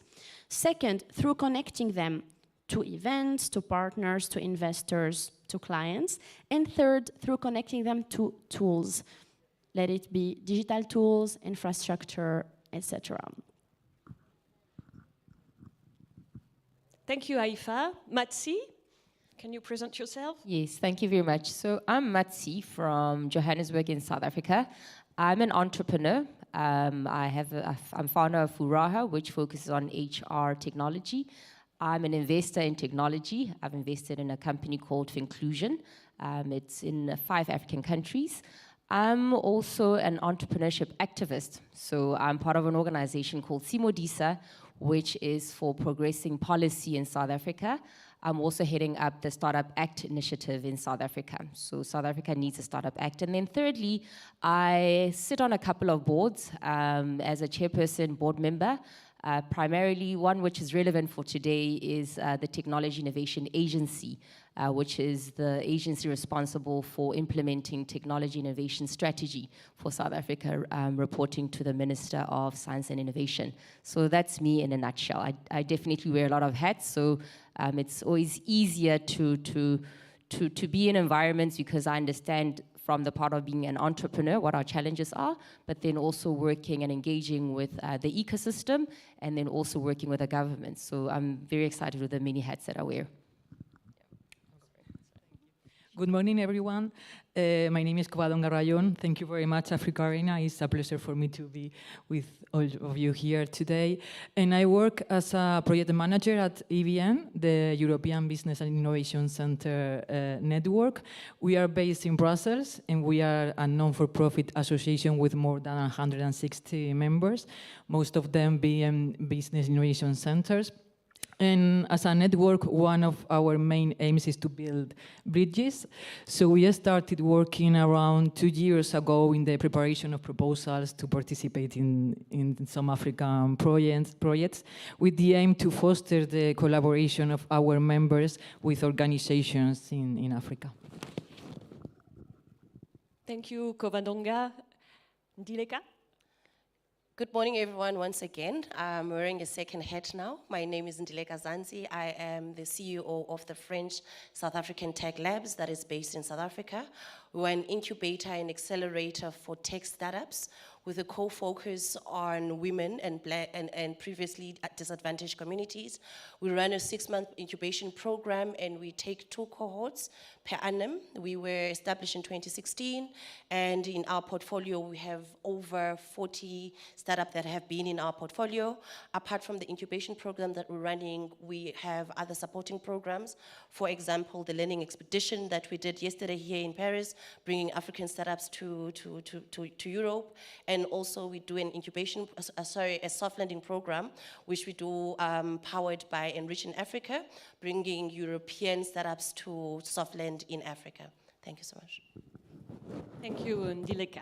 We will talk about those bridges and focus on 2 questions. Why should we make bridges between Europe and Africa?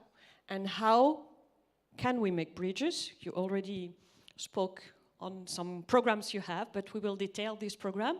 Maybe Haifa, could you tell what you think? Why should we make bridges? I believe that things are changing. AfricArena has been extending its tour of African countries with Europe for now two years. Viva Tech, you will all be at Viva Tech, I believe, in the next days. Also focus on African startups and innovators. Why is it, why is it changing, and why these bridges? So from our perspectives, I would summarize them in 3 points mainly. The first one is Africa is rising. Its technology is rising. It's a fact. So we have seen it. More than 6 billion, or 5, according to the source, US dollars raised last year, which is basically the triple of what in VC funding, the triple of what Africa did in 2020. We are also seeing literally steadily monthly new record in terms of what startups raise in terms of VC funding. Every month a new record being done. We also see corporate centers, let them be centers or develop product developments now coming to Africa. I can mention Visa, Microsoft, Amazon, etc. I can talk about data, and I love data and numbers until tomorrow, and I think today Keith from Knife Capital really addressed this very well and very in depth, so I'm not going to spend much time on it. What I really like is real life experiences. So I left Tunisia 6 years ago to go and live abroad, and by that time basically tech was just, you know, some guys in suits doing their software, like sometimes in a bubble, we don't know about them. And now, every time I come back, I can see members of my family who are more than 70 years old ordering their stuff or furniture from Jumia. And I'm like, wow. I can see motorcycles delivering food all over the street. And it's rapidly increasing at a speed I cannot see, and I don't see, for example, in Switzerland, where I live. So digitization is really here, is really fast, and is really happening. So I would say this is the first point. The second point is the diaspora. So I always think the diaspora, the African diaspora in Europe, is a very, let's say, sweet spot of what's happening, and they really get the best of both worlds. And we see it even in our cohorts of entrepreneurs in the 11 markets we work with. Many people, many young entrepreneurs from the diaspora deciding to actually come back to the continent and to give back and start also investing with their time, with their money, with their presence, launching startups there. So I think this diaspora element is really important because they, at the same time, get the cultural knowledge, the market dynamics, but also they get the capital and the network based in Europe. So to me, this is one of the best vectors and enablers of the bridges. And there is a raise now of a diaspora. The third one, so it's a third point which is quite close to my heart, is changing the narrative. And I think for a continent like ours, it's what for decades now we have been seeing very negative presentation in the media, at schools, in the public opinion, and I think outside our bubble of tech African innovation, what people think about Africa usually. They have been seeing advertised, please feed the people or whatever. And Africa is not only that, it's way beyond. The innovation is so big. I can just mention what happened with the mobile money revolution, or I don't know, the health tech, the telemedicine aspects. I can talk until tomorrow. But I think here now there is a need to change also the narrative and to promote what the African innovation is outside the border of the continent. So I would say these are the three main points on the why.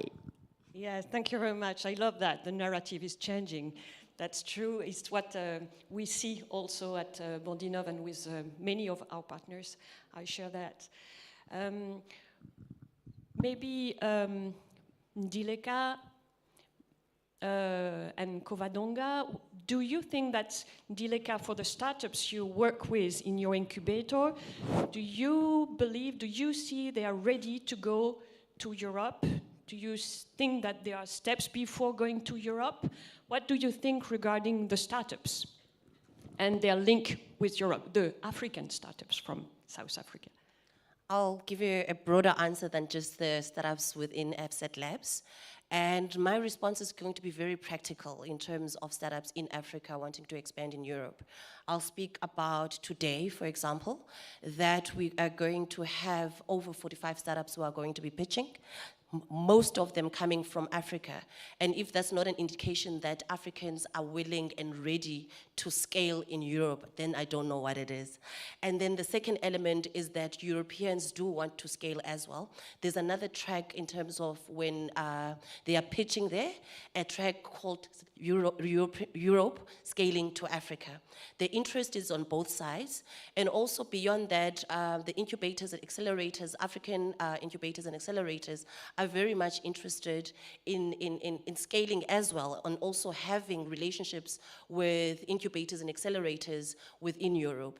And also Africa is very progressing. For example, from this morning, we have a government delegation from Senegal who is here in Paris speaking about, most of the part I didn't understand, but the gist of it is about entrepreneurship and scaling, and the country itself, and the entrepreneurship scaling to Europe.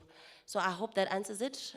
Basically, my response to it is that there is a positive movement from Africa to Europe on innovator side, and also on incubators, and vice versa.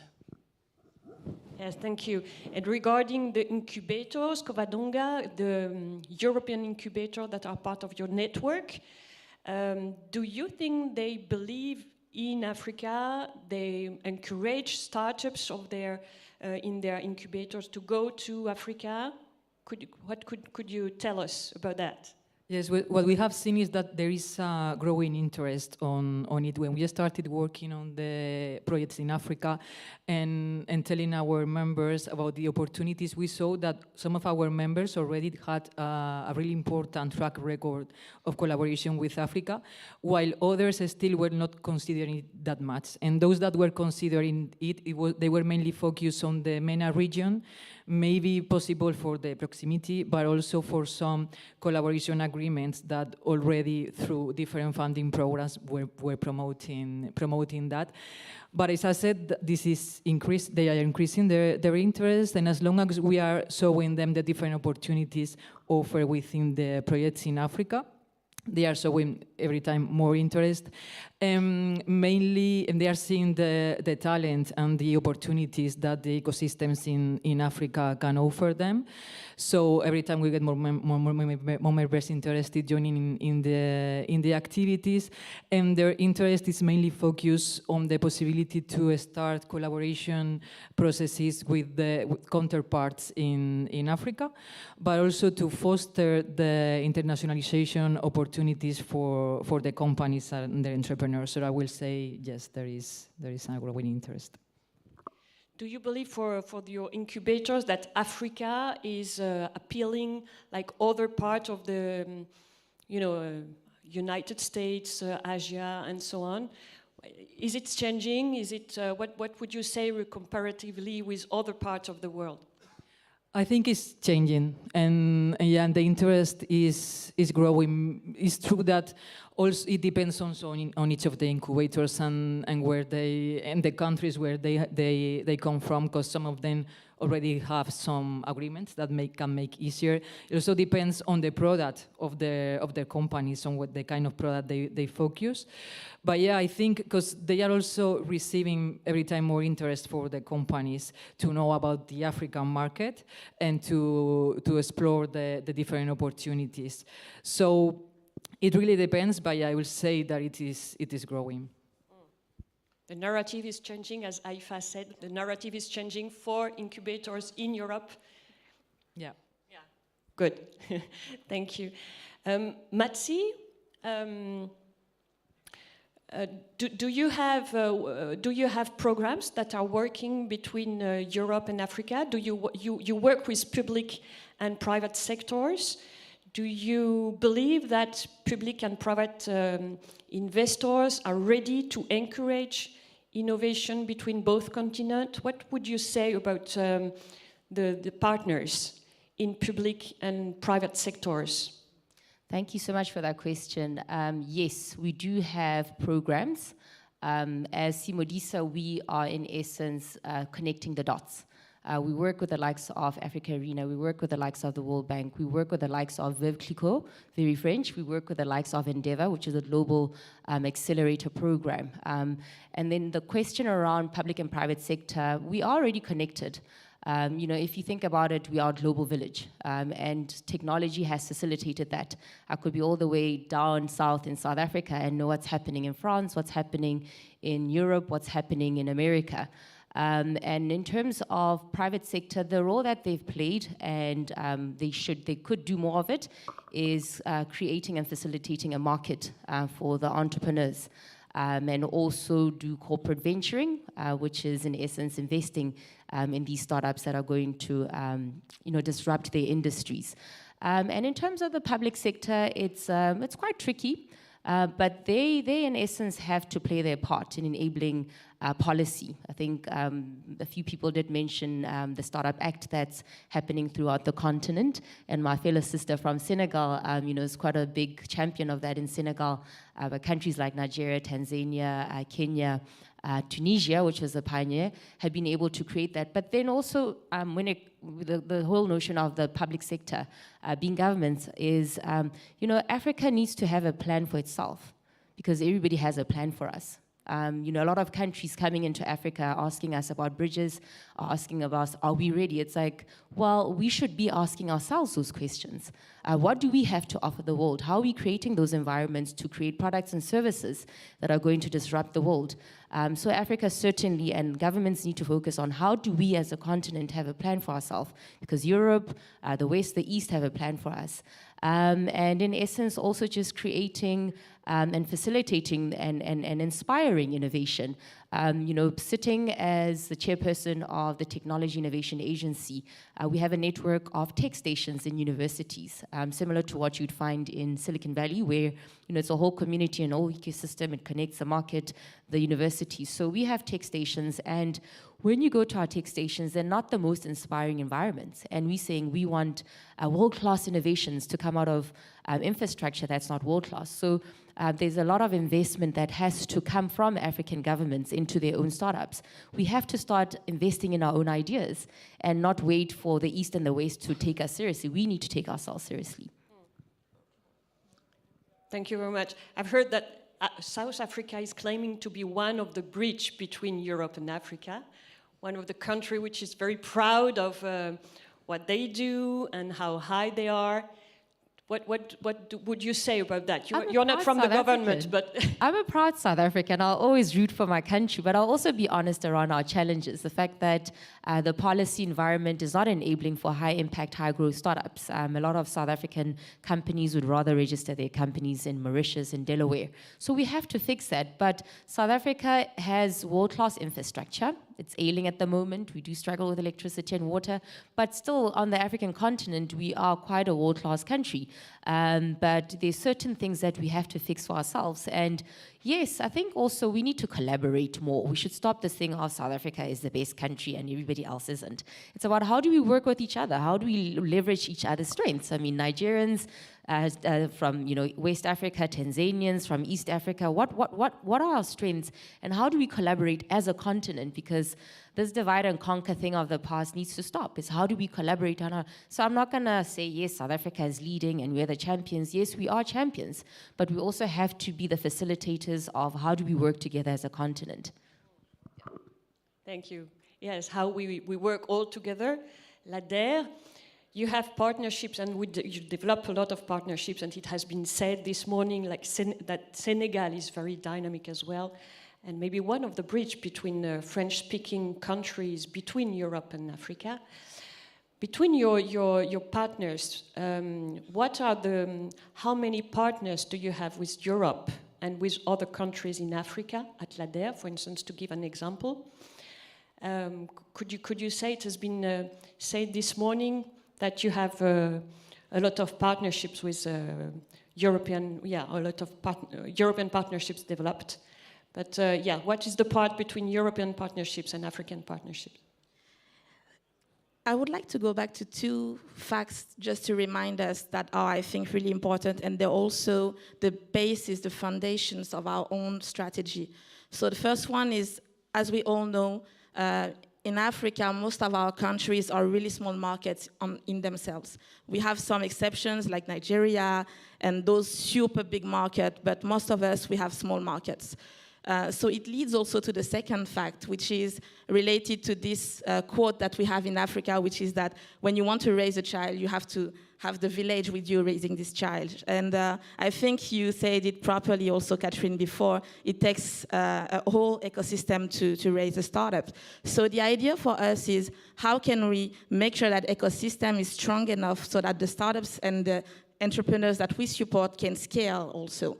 And our ecosystem is not enough. We need also to connect with other ecosystems so that building the bridges for ecosystems across Africa and the world to work together so that those entrepreneurs that we support, we can make sure that they can get the best out of the money that we leverage on for their startups, but also out of the technical assistance that we bring. So that all leads to the partnership.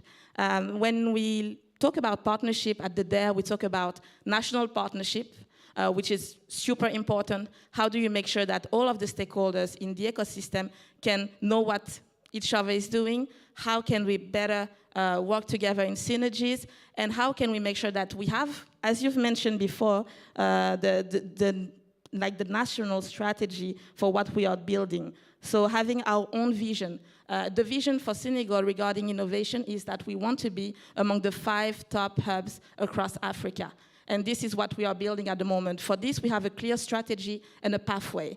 For this strategy to happen, we have to make sure that we collaborate with our stakeholders and that we bring on board also the partners coming from all over the world who can really bring specific value on the gaps that we have identified in this ecosystem. So this is how we do. And yes, we have a lot of connection with Europe and European partners, probably because Europe has been really active in Africa for a long while, and also the culture and language barrier is not really there, so that facilitates. Also, you've seen that there is this new deal, this new way of collaborating with Africa that has been a strong focus for Europe at the moment. So now we are more in this win-win situationship where we can really co-create together the dynamics and the programs. So we have, for example, partnership with French Embassy, and we have been, for example, bringing our startups and for Viva Tech and Viva AfricArena together with French Embassy. Also, we have partnership with some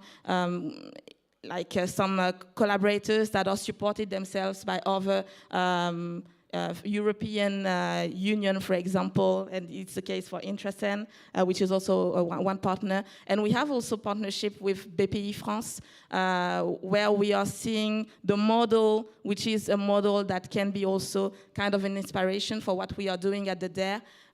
Also, we are building infrastructure. So, for example, we have now an innovation plateau, which name is the D-Hub. And with this innovation plateau, we want to make sure that we can catalyze all of the strengths that we have in our ecosystem, but also that we can facilitate soft landings with other ecosystems. So to do so, we need also to collaborate and have connections with, for example, Station F, which has built this great infrastructure, which is for us the really next step, because we are building also an innovation hub, which is the Mohammed Ben Zayed Center. So all of this knowledge and what has been already working in some other ecosystem, yes, we want to leverage on that so that the ecosystem we are building at the moment can take the best out of it. But we also have partnership with, we have also AFD, which I have not mentioned, but super important. So the French agency, French Development Agency, with whom we have a really structuring partnership to provide support to entrepreneurs, not only in innovation, but mostly in all the sectors that are the most important for our country. But also we have some partners coming from the US, for example, are also South Africa, indeed. So we partner with AfricArena, we are partners of startup bootcamps, so we have also startup bootcamp programs happening in Senegal so that we can scale our startup easily. So what we take is our strategy, based on the strategy, who can collaborate with us so that this strategy can become a reality? And how can it be done with our own stakeholders who are present locally? For example, when I mentioned BPI France, what we have done is that we have a big program with the French embassy in Senegal, which is a 2 million program for 2 years. And we've been bringing on board BPI France and some other partners, key partners, so that we can co-create together with the ecosystem the program itself. So we've been doing some co-creation sessions, and out of it, we have built this program which brings together all of the programs, most of the programs already present locally, and also the stakeholders like the investors. So we are building a community of investors between European investors interested in investing in Africa, and Senegal in particular as being the entry for Francophone Africa, and the investors from Senegal themselves or Africa who want to invest also in those companies. And it's super important to have both of them because we want also to raise companies that can also have local capital in their company and also international capital. So we really make sure that we co-create things so that then we can make sure that those things can bring the most value on the market. So if you want to know more about this specific initiative, please come to me after. We have what we call the Lions Tech Invest, which is the mix of all of these investors and stakeholders. Pitch is over. Yeah. Well done. Thank you. Congrats. Do we have time for questions? Questions, yeah, 2 questions. Yeah, okay.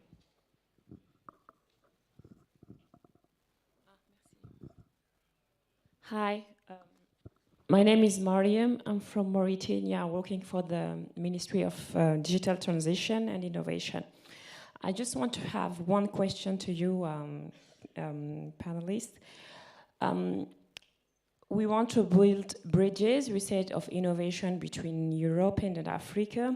We have different stakeholders, as you said, startup, entrepreneurs, SME, private, university, hub, government, public agencies. My question was, do we need a holistic approach for the cooperation? As I said, like we need to have regional cooperation, or is it better to have bilateral cooperation to talk Africa to Europe? Because most of the time you said Senegal, Ivory Coast, France, or we need regional one first to be partnering with us, first step, instead to going directly to Europe to have more effective impact. Merci, thank you. Yeah, very interesting question. Who? Yeah, I think it is essential to do it at all levels, I will say. To start regional, but then we need a support from also at a higher level from the European Commission, let's say, for example, to involve all the stakeholders and at all levels, and to support this by policies and by long-term strategies. And it is really important, I think, to involve all the stakeholders, not only public bodies, but those stakeholders that will benefit in the end from the impact of those strategies from the very beginning, to make sure that we are tackling their needs, their challenges, but also that we are fostering their good practices and everything they can provide to the other continent. And to involve them in the whole process of the implementation of these policies, so we can make sure that this impact is really being delivered. So yeah, I will say that we need to involve at all levels. Yeah, I think I have a bit of a different view. Whether we like it or not, startups will always find their way. You know, real entrepreneurs always find their way. Real startups always look for markets. It is the responsibility of the countries to make sure that they do support them. But whether they support them or not, entrepreneurs will always find their way in the world. So it tends to waste a lot of time. I think that the effort and the resources that are spent in creating bilaterals and collaterals, let's rather fund these entrepreneurs. Let's invest directly into them. So yeah, I think, you know, I just always find that these structures and conversations end up just being structures and conversations. Countries do have responsibilities to ensure that trade is facilitated with ease. Funding is, fundable, and funding is abundant. Funding is, you're able to invest in your own startups, but let's not have conversations about conversations. Let's just get on with it. Any more questions? Just I wanted to jump in on this one quickly. I think it's really important to build a regional hubs, but this takes time. So you need also as a country to also be effective so that when you will be having these regional platforms ready, each of the country in it will be strong enough so that the platform itself is strong enough. We had a VCN conference happening in Senegal in April, and even the investors themselves, they all came to this agreement that we need to build those regional like platforms and hubs. For Senegal, for now, we are really positioning ourselves at a more regional level. So we've been doing a lot of stuff at a national level, but now with the MBZ I have mentioned before, it's really about how can we go more regional, how can we onboard all of those countries to come together, and this is why also we have all of these connections and partnerships going on.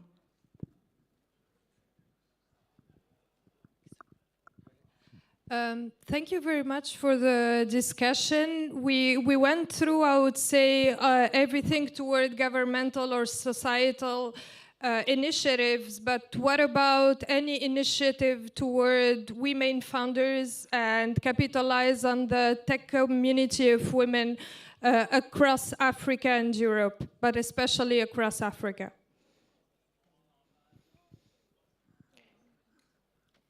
Maybe Dileka, no? For you have programs for women. We've got lots of programs that we're running, and as I mentioned when I was doing an introduction of SET Labs, is that we have a core focus on women founders, tech women founders, and I need to be honest and open and brutal about it. It's a handful that are out there, and there are not as many female founders in tech spaces as much as we would like that to be. And also we need to have a concerted effort all around to emphasize and also to identify, to groom at least. In my previous life, I used to be in social entrepreneurship space, and we always talked about when do we get to a point of saying there are not enough females. We start speaking about not enough females, whether it's in tech, whether it's in social entrepreneurship, over 18 years old. But we do not groom them from the beginning. From high school, we start talking about tech, we start talking about entrepreneurship, and we groom them so that we know that we have this pool or this deal flow of female tech entrepreneurs. To also answer your question is that once, it's us females, we're a female panelist. Out of this should be something that comes out of it. Matsi had mentioned that these platforms, we talk and nothing ever transpires. And I'm putting that challenge to us as panelists that we need to do something. We need to do something about tech female entrepreneurs. We need to empower them, we need to identify and push forward. Thank you. Just one addition, maybe. Just saying that there are some programs that exist that are only women focused. In our organization, for example, each one of our projects has a women in tech component, and we try to really integrate it to the DNA of our work. So we had several initiatives, encourage them also to have dialogues with policymakers to have access to public procurement.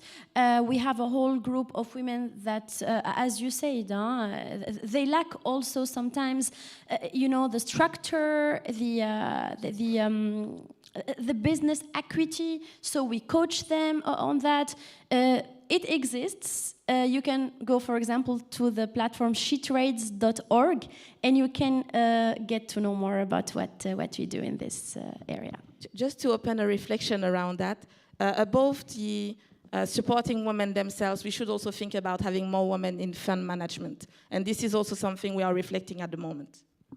That would be the last question? Answer? Yeah, it's okay. We are running out of time. I think Kovadonga is a little bit frustrated. She wanted to answer your question, so maybe you can talk together after this panel. Thank you very much, everyone. That's been very interesting. Fantastic, well done.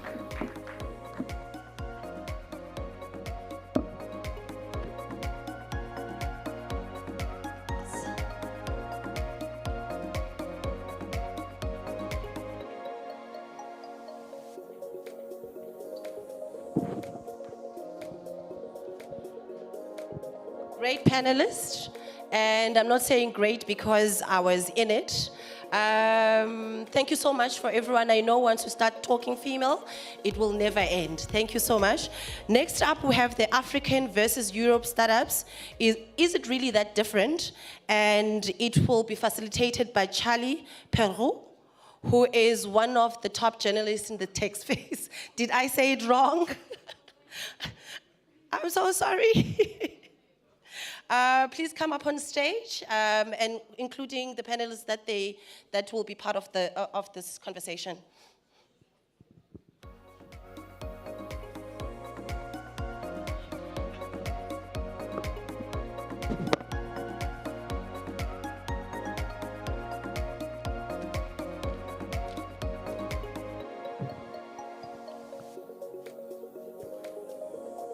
We're waiting on Zach. Ben, I see you up, you're coming through. Hangui, Mariam.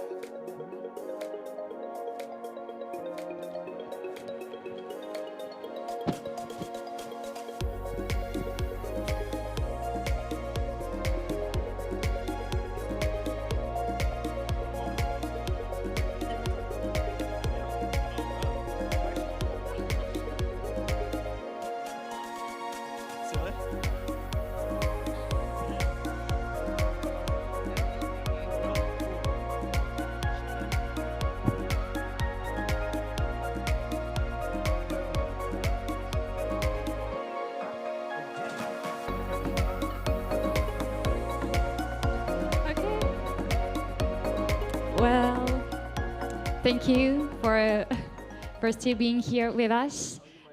And thank you to my panelists that are here today to discuss African versus European startup. Is it really that different? So to talk about this topic, Ben. So Ben Mara, you're co-founder of Brega Capital, a French VC fund on early stage. Zach George, you're a managing partner of Launch Africa Venture, a Pan-African VC fund.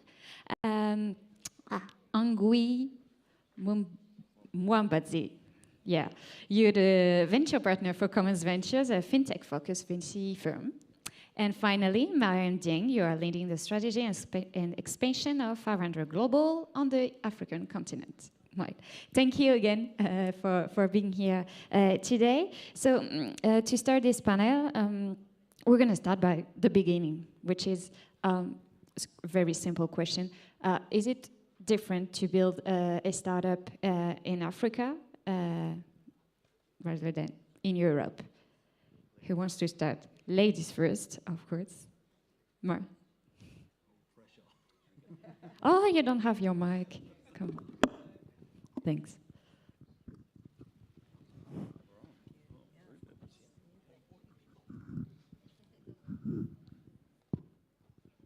Hi, good morning, everyone.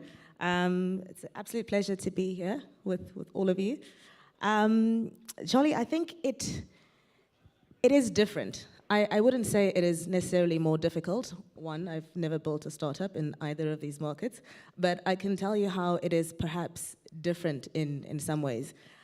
Speaking from a fintech perspective, if you maybe compare a neobank that has been set up in Europe versus a neobank that is being built in Africa, you might find that the final output and outcome looks similar. You know, it's still a bank, it's still got the basic pay, save, invest, whatever features come on the app. But the problems that it is solving for are fundamentally different.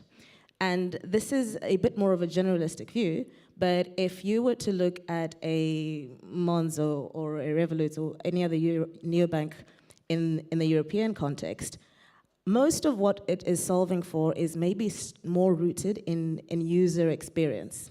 Right? It is solving for maybe a more aesthetic or more pleasurable experience and convenience than if you look at a neobank example that is being built in an African market. It is solving for something a bit more basic in a primary sense. It is solving for the ability of people to have access to financial services for the very first time, the ability to be able to take out loans or access lending to do basic things from a lifestyle perspective, whether it's pay for education or food or services or whatever the case is. These are people that you'll find through this platform or through the invention of something like a neobank are accessing the financial ecosystem for the first time, entirely underserved or entirely overlooked by the general financial services ecosystem in each of these markets. The other thing is that when you start building a startup, whether it's in fintech or maybe anything else really, one of the differences I've also noticed is that the European context is, once again, you may be able to build something that, relatively speaking, you can basically build the front-end position of what you're trying to solve for and easily plug that into APIs or an infrastructure that already exists. When you're doing so in an African market, oftentimes you have to start from the beginning. Yes, you want to solve for problem A, but in reality, you now have to solve for problem B, C, Y, all the way down to Z before you can actually solve for the problem that you were trying to solve for before. So if you're trying to build a short-term lending product, for instance, you don't have the luxury of being able to plug into some sort of database that will give you an accurate credit scoring of all the individuals you're trying to get onto this platform. You actually have to go and build that data yourself. So you start by building or inserting a product in the market where you start tracking the sort of database or user experiences or even just behaviors that would allow you to then essentially build a credit algorithm of your own. So those are just some of the key differences that you might find when setting up a startup in a European versus an African context. So can we apply what you said in fintech to other kinds of startups? I suspect in most spaces, yes, you can. Obviously, there are some industries where it might differ. You might find that the environment in an African market is much more ripe or much more constructive to building something in that specific space. But generally, I would think that sort of logic would apply in most spaces. I mean, I stand to be corrected. You guys might have other experiences that you might want to address. Yeah, maybe Ben, do you think it's easier to build everything from scratch in Africa rather than, here? I would be lying if I'd say it's easier. I think it's obviously more difficult, and to me, there are some similarities in terms of the level of ambition you need to have and the importance you need to pay to your values and team and structure, and all of this is very similar. But there are huge differences between building a startup in the US versus Europe. So I mean, there are obviously massive differences between doing it in Europe versus Africa. And to your point, I think, no massive opportunity comes without a price, right? And I think what I see a lot in Africa is that when in Europe, you're right, you can base yourself on existing infrastructure and on existing APIs and products and existing markets as well, because the markets have been educated by incumbents who are in place. Well, then, you're fighting against these incumbents, and your marginal value is smaller because you're just on top of an infrastructure that exists. So the price is much bigger in Africa when you do it right, because usually, there's not a lot of incumbents to fight for because no one's there. So that's also, I think, but obviously I'm biased, one of the reasons why I'm so excited about investing on the continent is that, yes, it's hard, it's probably harder, but if you make it work, if you make it right, then the opportunity is massive, because when you push, you can go as deep as you want, because a lot of the industries aren't structured properly yet, and therefore you can become one of the leaders way quicker than you do in Europe. Like, look at the number of neobanks that emerged in Europe who are still alive and still earn decent market share. Not much, right? Whereas if you do this in Africa, right, all of a sudden you can own that market share, and you own it for a long time. But as you said, yes, it's going to be a bit harder. Go ahead first. I saw you wanted to say something. Yeah, so I think one of the other points that I wanted to mention here is, yes, I mean, I've lived in Africa for the last 12 years. It is arguably harder from an infrastructure perspective to build, let's say, for example, a fintech going on the digital banking sort of start that Hungwe mentioned. But the one thing that Africa has in its favor from a tech founder perspective, especially in a market like fintech, is, you know, you've got 54 countries in the continent, but there are only 3 major business languages, right? English, French, and Arabic, business languages.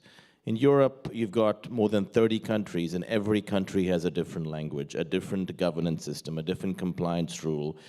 It is harder to scale a fintech from Germany into France or a fintech from the Netherlands into Poland.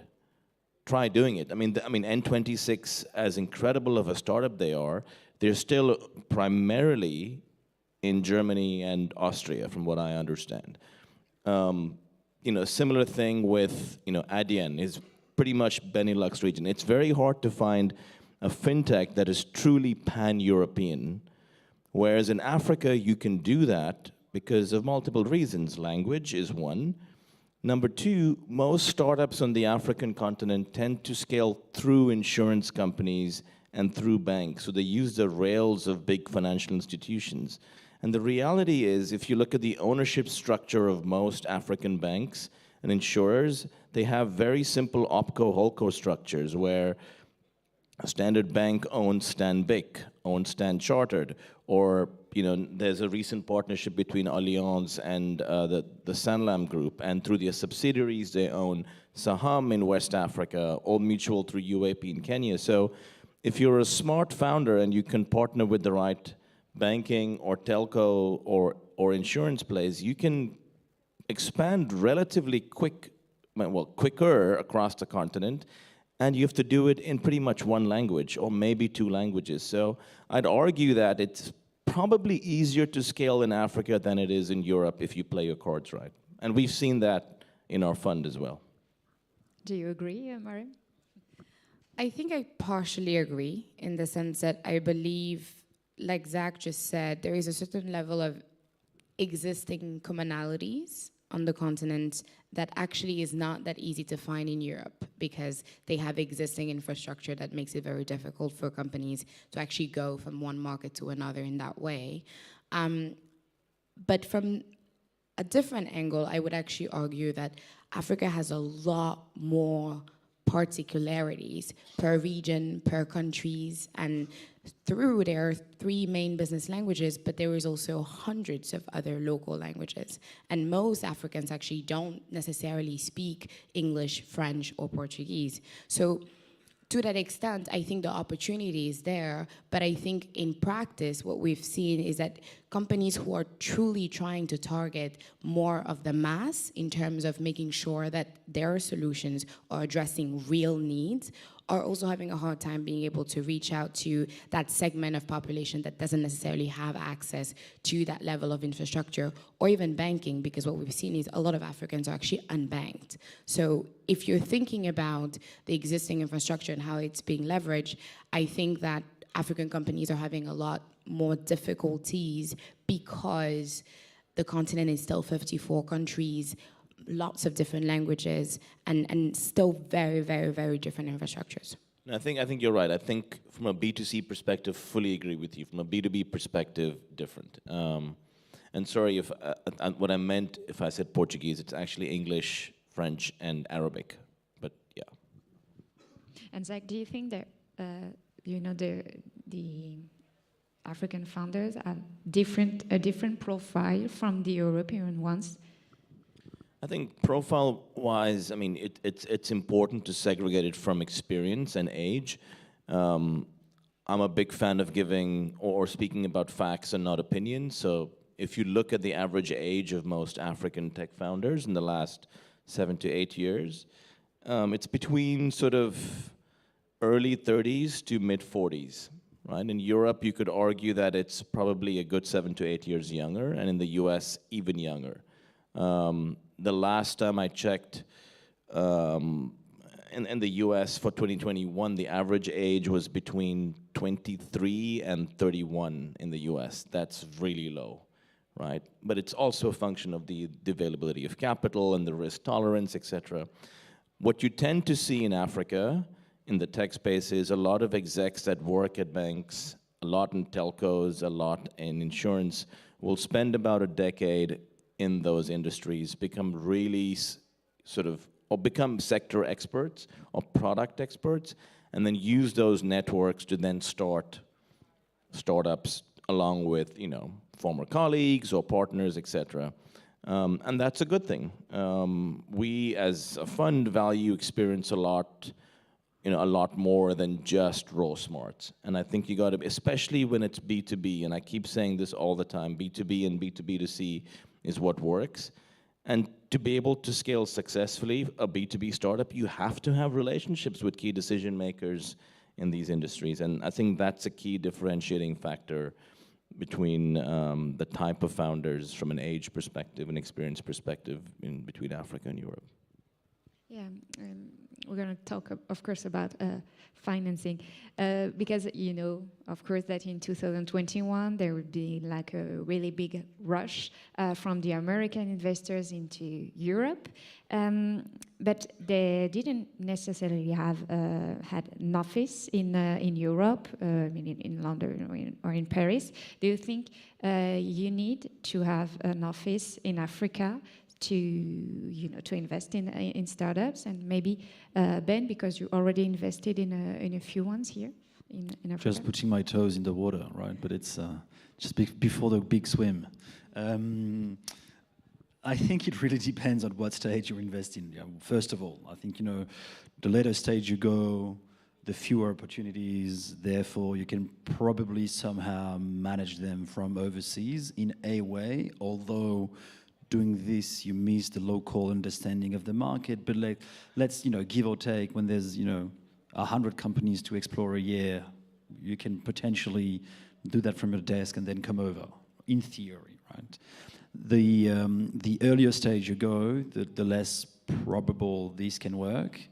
Even if you are a fantastic US brand, let's say, some people may take you as a pre-seed investor or a seed investor, but then they will realize that it's a check and it's a brand name, but you're not receiving what you would expect from an early stage investor, right? And early stage, it's a lot of money, but it's a lot of sweat as well. Like it's really trying to support and help the founders you finance. And we've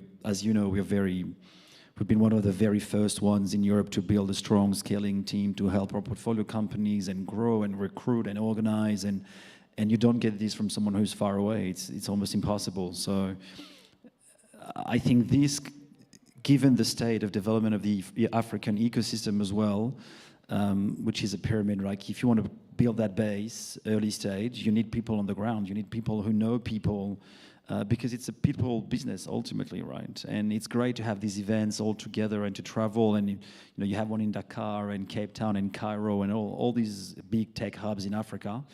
But ultimately, early stage investments happens locally, I think. And I know, Zach and the rest of the crew, we just spending some time on the ground, like always in the plane, meeting people, make sure these connections are alive. I very much agree with everything that Ben just said, because, for example, in our case, we've made now about 114 investments in the continent from the US. And what we're learning is that as an early stage investor, there is only so much that we can do by being so far away, to the extent that, especially on the continent, a lot of business relationships are driven by peer-to-peer connection. And so when you're an early stage investor and acting from so far, obviously you have the advantage of giving them a global platform. But in order to get them to that level where they can actually scale to a global platform, you need to help them with being able to kind of navigate the day-to-day. Also just navigate being able to leverage connections, being able to leverage your network. And we're learning more and more that it's difficult to do from all the way to San Francisco, not even from France or Paris, but all the way to San Francisco, which is 9 hours out in time zone. And we've seen that in other regions like LATAM and MENA, where we've implemented offices, we've seen that to work a lot more effectively in the way that our companies can progress. So for sure, I completely agree. I think US companies, I think a lot of them will still continue to do investments from the US because for them it's still, unknown territory in the extent of they are still trying to figure out how they go about building a local presence. But I think for a lot of the early stage investors in the Bay Area and as well in New York, a lot of us are definitely looking into how could we be a lot more present on the ground because it's difficult to do that from there. And Hongui, how do you do that? Because you work for a German VC fund. I largely agree with everything that's been said. I mean, it's 2022, so an office is slightly overrated in the physical sense, right? But if you do not have actual sort of physical footprint in the markets that you're investing in, you're doing so to your own detriment, in essence. I mean, as you said, it's very much, doing business in Africa is very much relationship-based. And if you're not able to build those relationships, it's a risk you'd be basically willing to take. It's your capital, I guess. But it's very advisable to have some understanding of the context, the nuances, the cultural differences. I mean, I'll give an example. There was a fintech we were looking at based in Nigeria, and I happen to be the only person who's had a lot of Africa exposure and experience working in various markets across the continent, right? And so one of the challenges when looking at the data, just from a data perspective without the context of where you're investing, is that you only get that one-dimensional view. And so the company that we were looking at had a particularly high, and high is relative here, it had a particularly high default rate. And so there were, massive red flags and concern, and it's just like, well, we're never going to get the money back, or this, fintech's never going to get the money back that it's lending, and. And so one of the things that I think I mentioned in that conversation was that, well, you have to understand that Nigerians are a very different people to Germans, as an example. And so it's easy to want to make the benchmark from a German perspective, very rule-abiding and very structured. And if I've got like a debt, I will pay it off in the 7 days that it's due. But I've spent some time in Nigeria, and I could almost imagine this conversation playing out in a Nigerian context where someone hasn't paid back the monthly installment that they're meant to. And it's just like my sister, don't worry me all. I'll pay you when I pay you. They're going to pay eventually. They're just going to do it in their own time. So the concern that is being flagged in a very sort of arithmetic perspective doesn't actually exist if you take the sort of the broader qualitative perspective and understanding. And you won't have that if you haven't been there, if you haven't interacted with the market and engaged with the dynamics of it. But also just we've all sat on the other end of phone calls where as soon as the call ends, a whole other discussion happens, unrelated or sort of adding a completely different lens to what was discussed. And again, if you're not in the room, you miss out on that. And I guess you've noticed that there's a slowdown in fundraising lately. Do you think it's an opportunity for African startups or no, Zach? Yeah, I mean, we've said this before. I mean, last year, 2021 had, by various accounts, between $600 and $700 billion of VC globally, right? And Africa, even at a stretch, was about 6 billion, right? So, depending on who you want to agree with, it's less than 1%, right? So, if anything, with markets in Europe sort of arguably going through a bit of a stagflation moment right now, there's a reallocation of resources into emerging markets. And you could argue that a lot of the problems around increasing interest rates, an ongoing war in Europe, and instability in Southeast Asia has not really filtered down to the global south, if I can use that term, sort of Latin America, Southeast Asia, and then Sub-Saharan Africa. So I think you're going to see a repurposing of assets. We're seeing that. We haven't seen the African ecosystem really affected that significantly. We're still, about 20% of the world's population is African. About close to 8% of the GDP is Africa, but we account for less than 1% of the world's venture capital. And Christoph makes this point often when he talks about the ecosystem. So the only way, I'm not a forever optimist, but I'm a realist. And the reality is, with a population growing quicker, we've got 1.4 billion people in Africa growing quicker than any other region on the planet, and we're moving from a producer to a consumer-driven economy. And three important things are happening in Africa. The cost of data is going down significantly. The number of people that are online is going up exponentially, and the number of people that have smartphones is more than the number of people on the continent, and it's growing very quick. So with the consumer-driven economy, the opportunity for venture will only go up, and I don't see this stopping at any point. I see it, if anything, it's going to be counter-cyclical and go up. Yes, and I think, go for it.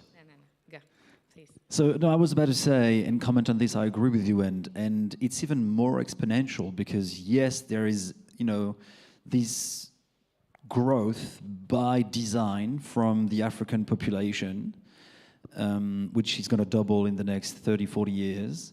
And it's exponential because if you want to sort out the issues attached to this growth, it cannot be done without tech. It's impossible. Like, how can you put, 1 billion kids to school in the next 20 years without tech? Yeah. This is not going to happen. Yeah. So that's why it's so exciting, even if you're very rational and without trying not to be too much of an opportunistic. Like, well, natural growth plus issues that cannot be solved without tech is just, paradise for people like us. I want to hear Miriam's thoughts, yeah? So sorry, we just need to open up for questions. No, I want to hear Miriam's thoughts, please. Just so she finishes and then. I was going to add that I feel very similarly to Zach from the perspective, not from fact, but just being very optimistic about the continent. I think what we're seeing today is there are issues with the global market, but what I like to remember is, like you said in the beginning,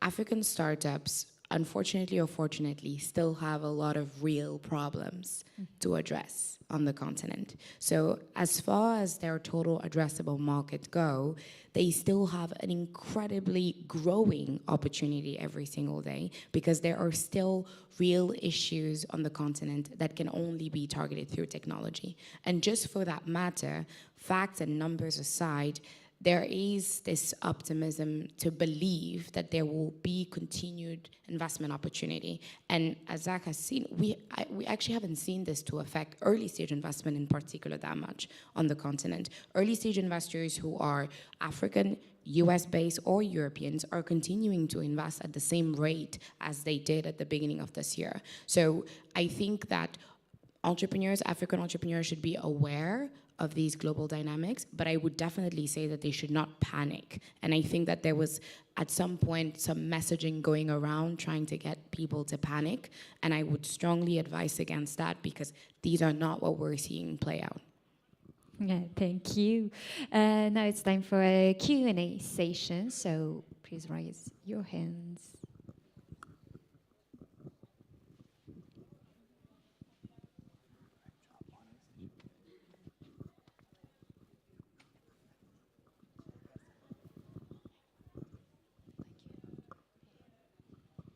First, I want to say, guys, amazing panel. I really enjoyed that.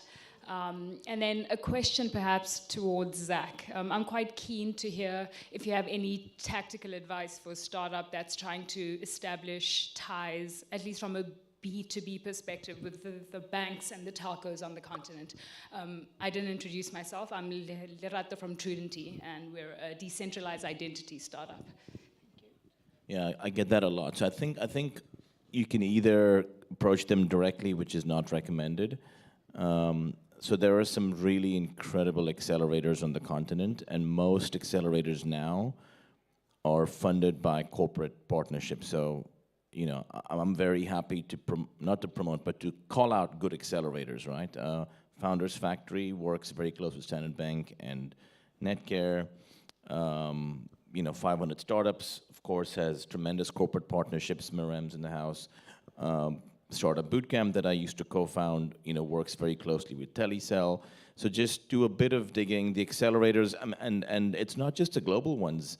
a lot of regional accelerators. If you happen to be in the Northern African region, Flat 6 Labs has incredible partnerships. My friend Gregor, if he's still here from Orange, they work very closely with a lot of accelerators in the northwest French-speaking part of Africa. So, and accelerators have KPIs with their corporate sponsors. So if you approach them, and again, I'm happy to share contact details of all the accelerators that we know of. That is the quickest way to start doing POCs. Would highly, highly recommend that. Hi everyone, Antoine from FCB. Just a question for the panel. Your preference, a startup that is in Africa scaling across different African countries, or a startup that is in Africa in one country trying to scale up in Europe?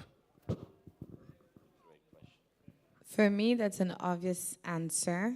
An African company definitely scaling through Africa, because what we're seeing and what we've seen with some of our portfolio companies is sometimes, but depending on the solution, of course, some of their solutions might be more adapted to more mature markets if they want to scale out differently. But even in those times, usually what we would recommend is for them to look at LATAM or Southeast Asia, because the cost of actually expanding into Europe ends up being for them, one, a higher risk, and two, a higher cost structure. Whereas when we're looking at companies who are trying to expand from, let's say, Nigeria to Kenya or Egypt or South Africa, like I mentioned earlier in the conversation, some infrastructural challenges make it very difficult.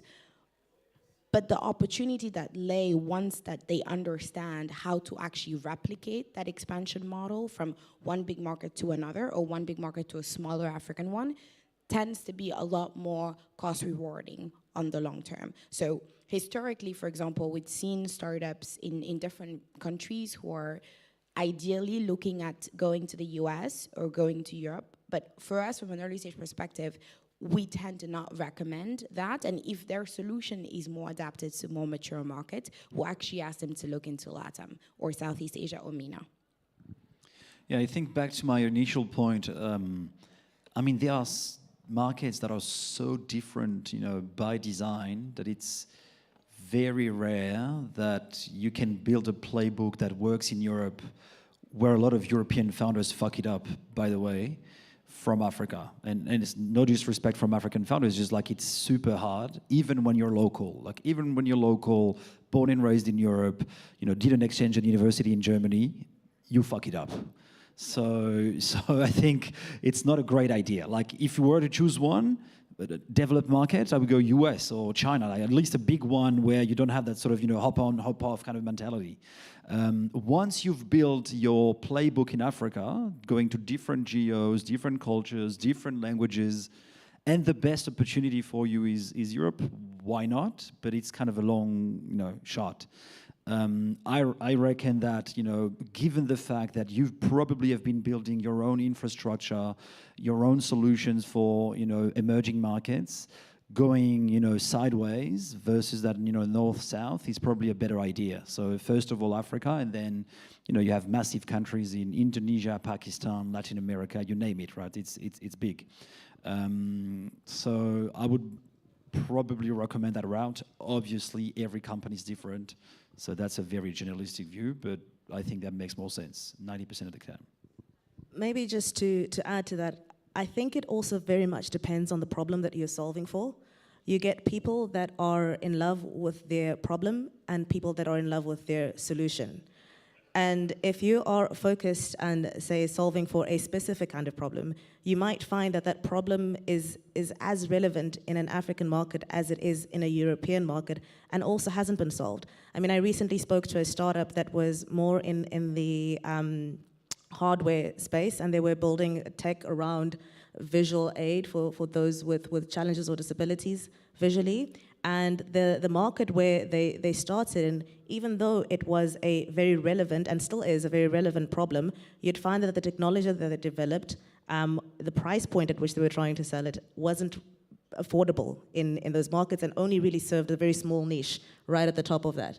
But the problem is still very relevant in a lot of markets. And they've recently just scaled and expanded into European markets, and they're actually doing quite well for something that you would have expected to have been solved already in a European context. But the technology that they're coming in with hasn't been developed, and is in fact, because they're coming from a African development, they've developed it at a much lower cost than what is being offered as a solution in European markets.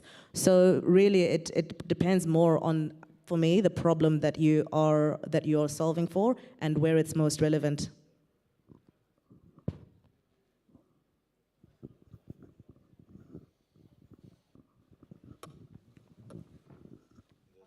Just one final question here. Excuse me, my name is Christian. I'm from France. I'm the CEO of Mobile Ecosystems. So my question is about investment. We love to talk about unicorns, you know, that raise a lot of money. What about the rest? What about the thousands of those companies that are building things? And how can they be supported in this time period in order to accelerate? Because the reality is how we can build growth for the next billion in Africa, not for the happy few. So as we are in Paris, let me use the French word. You probably have one of the nicest brochette of early stage investors here in the African continent. So I think, you know, we're all pushing hard to make this work. So yes, there's a big network. These events are all done for this. I think, you know, it was harder. It's not easy yet, but it's getting easier. And there is money from people like us around the table to invest in early stage companies. In fact, it's lunchtime, so let's go eat the brochette. Wow. Thank you, guys. Right. My pleasure. Thank you. Can continue the conversation over lunch, of course. Our guests are here all day.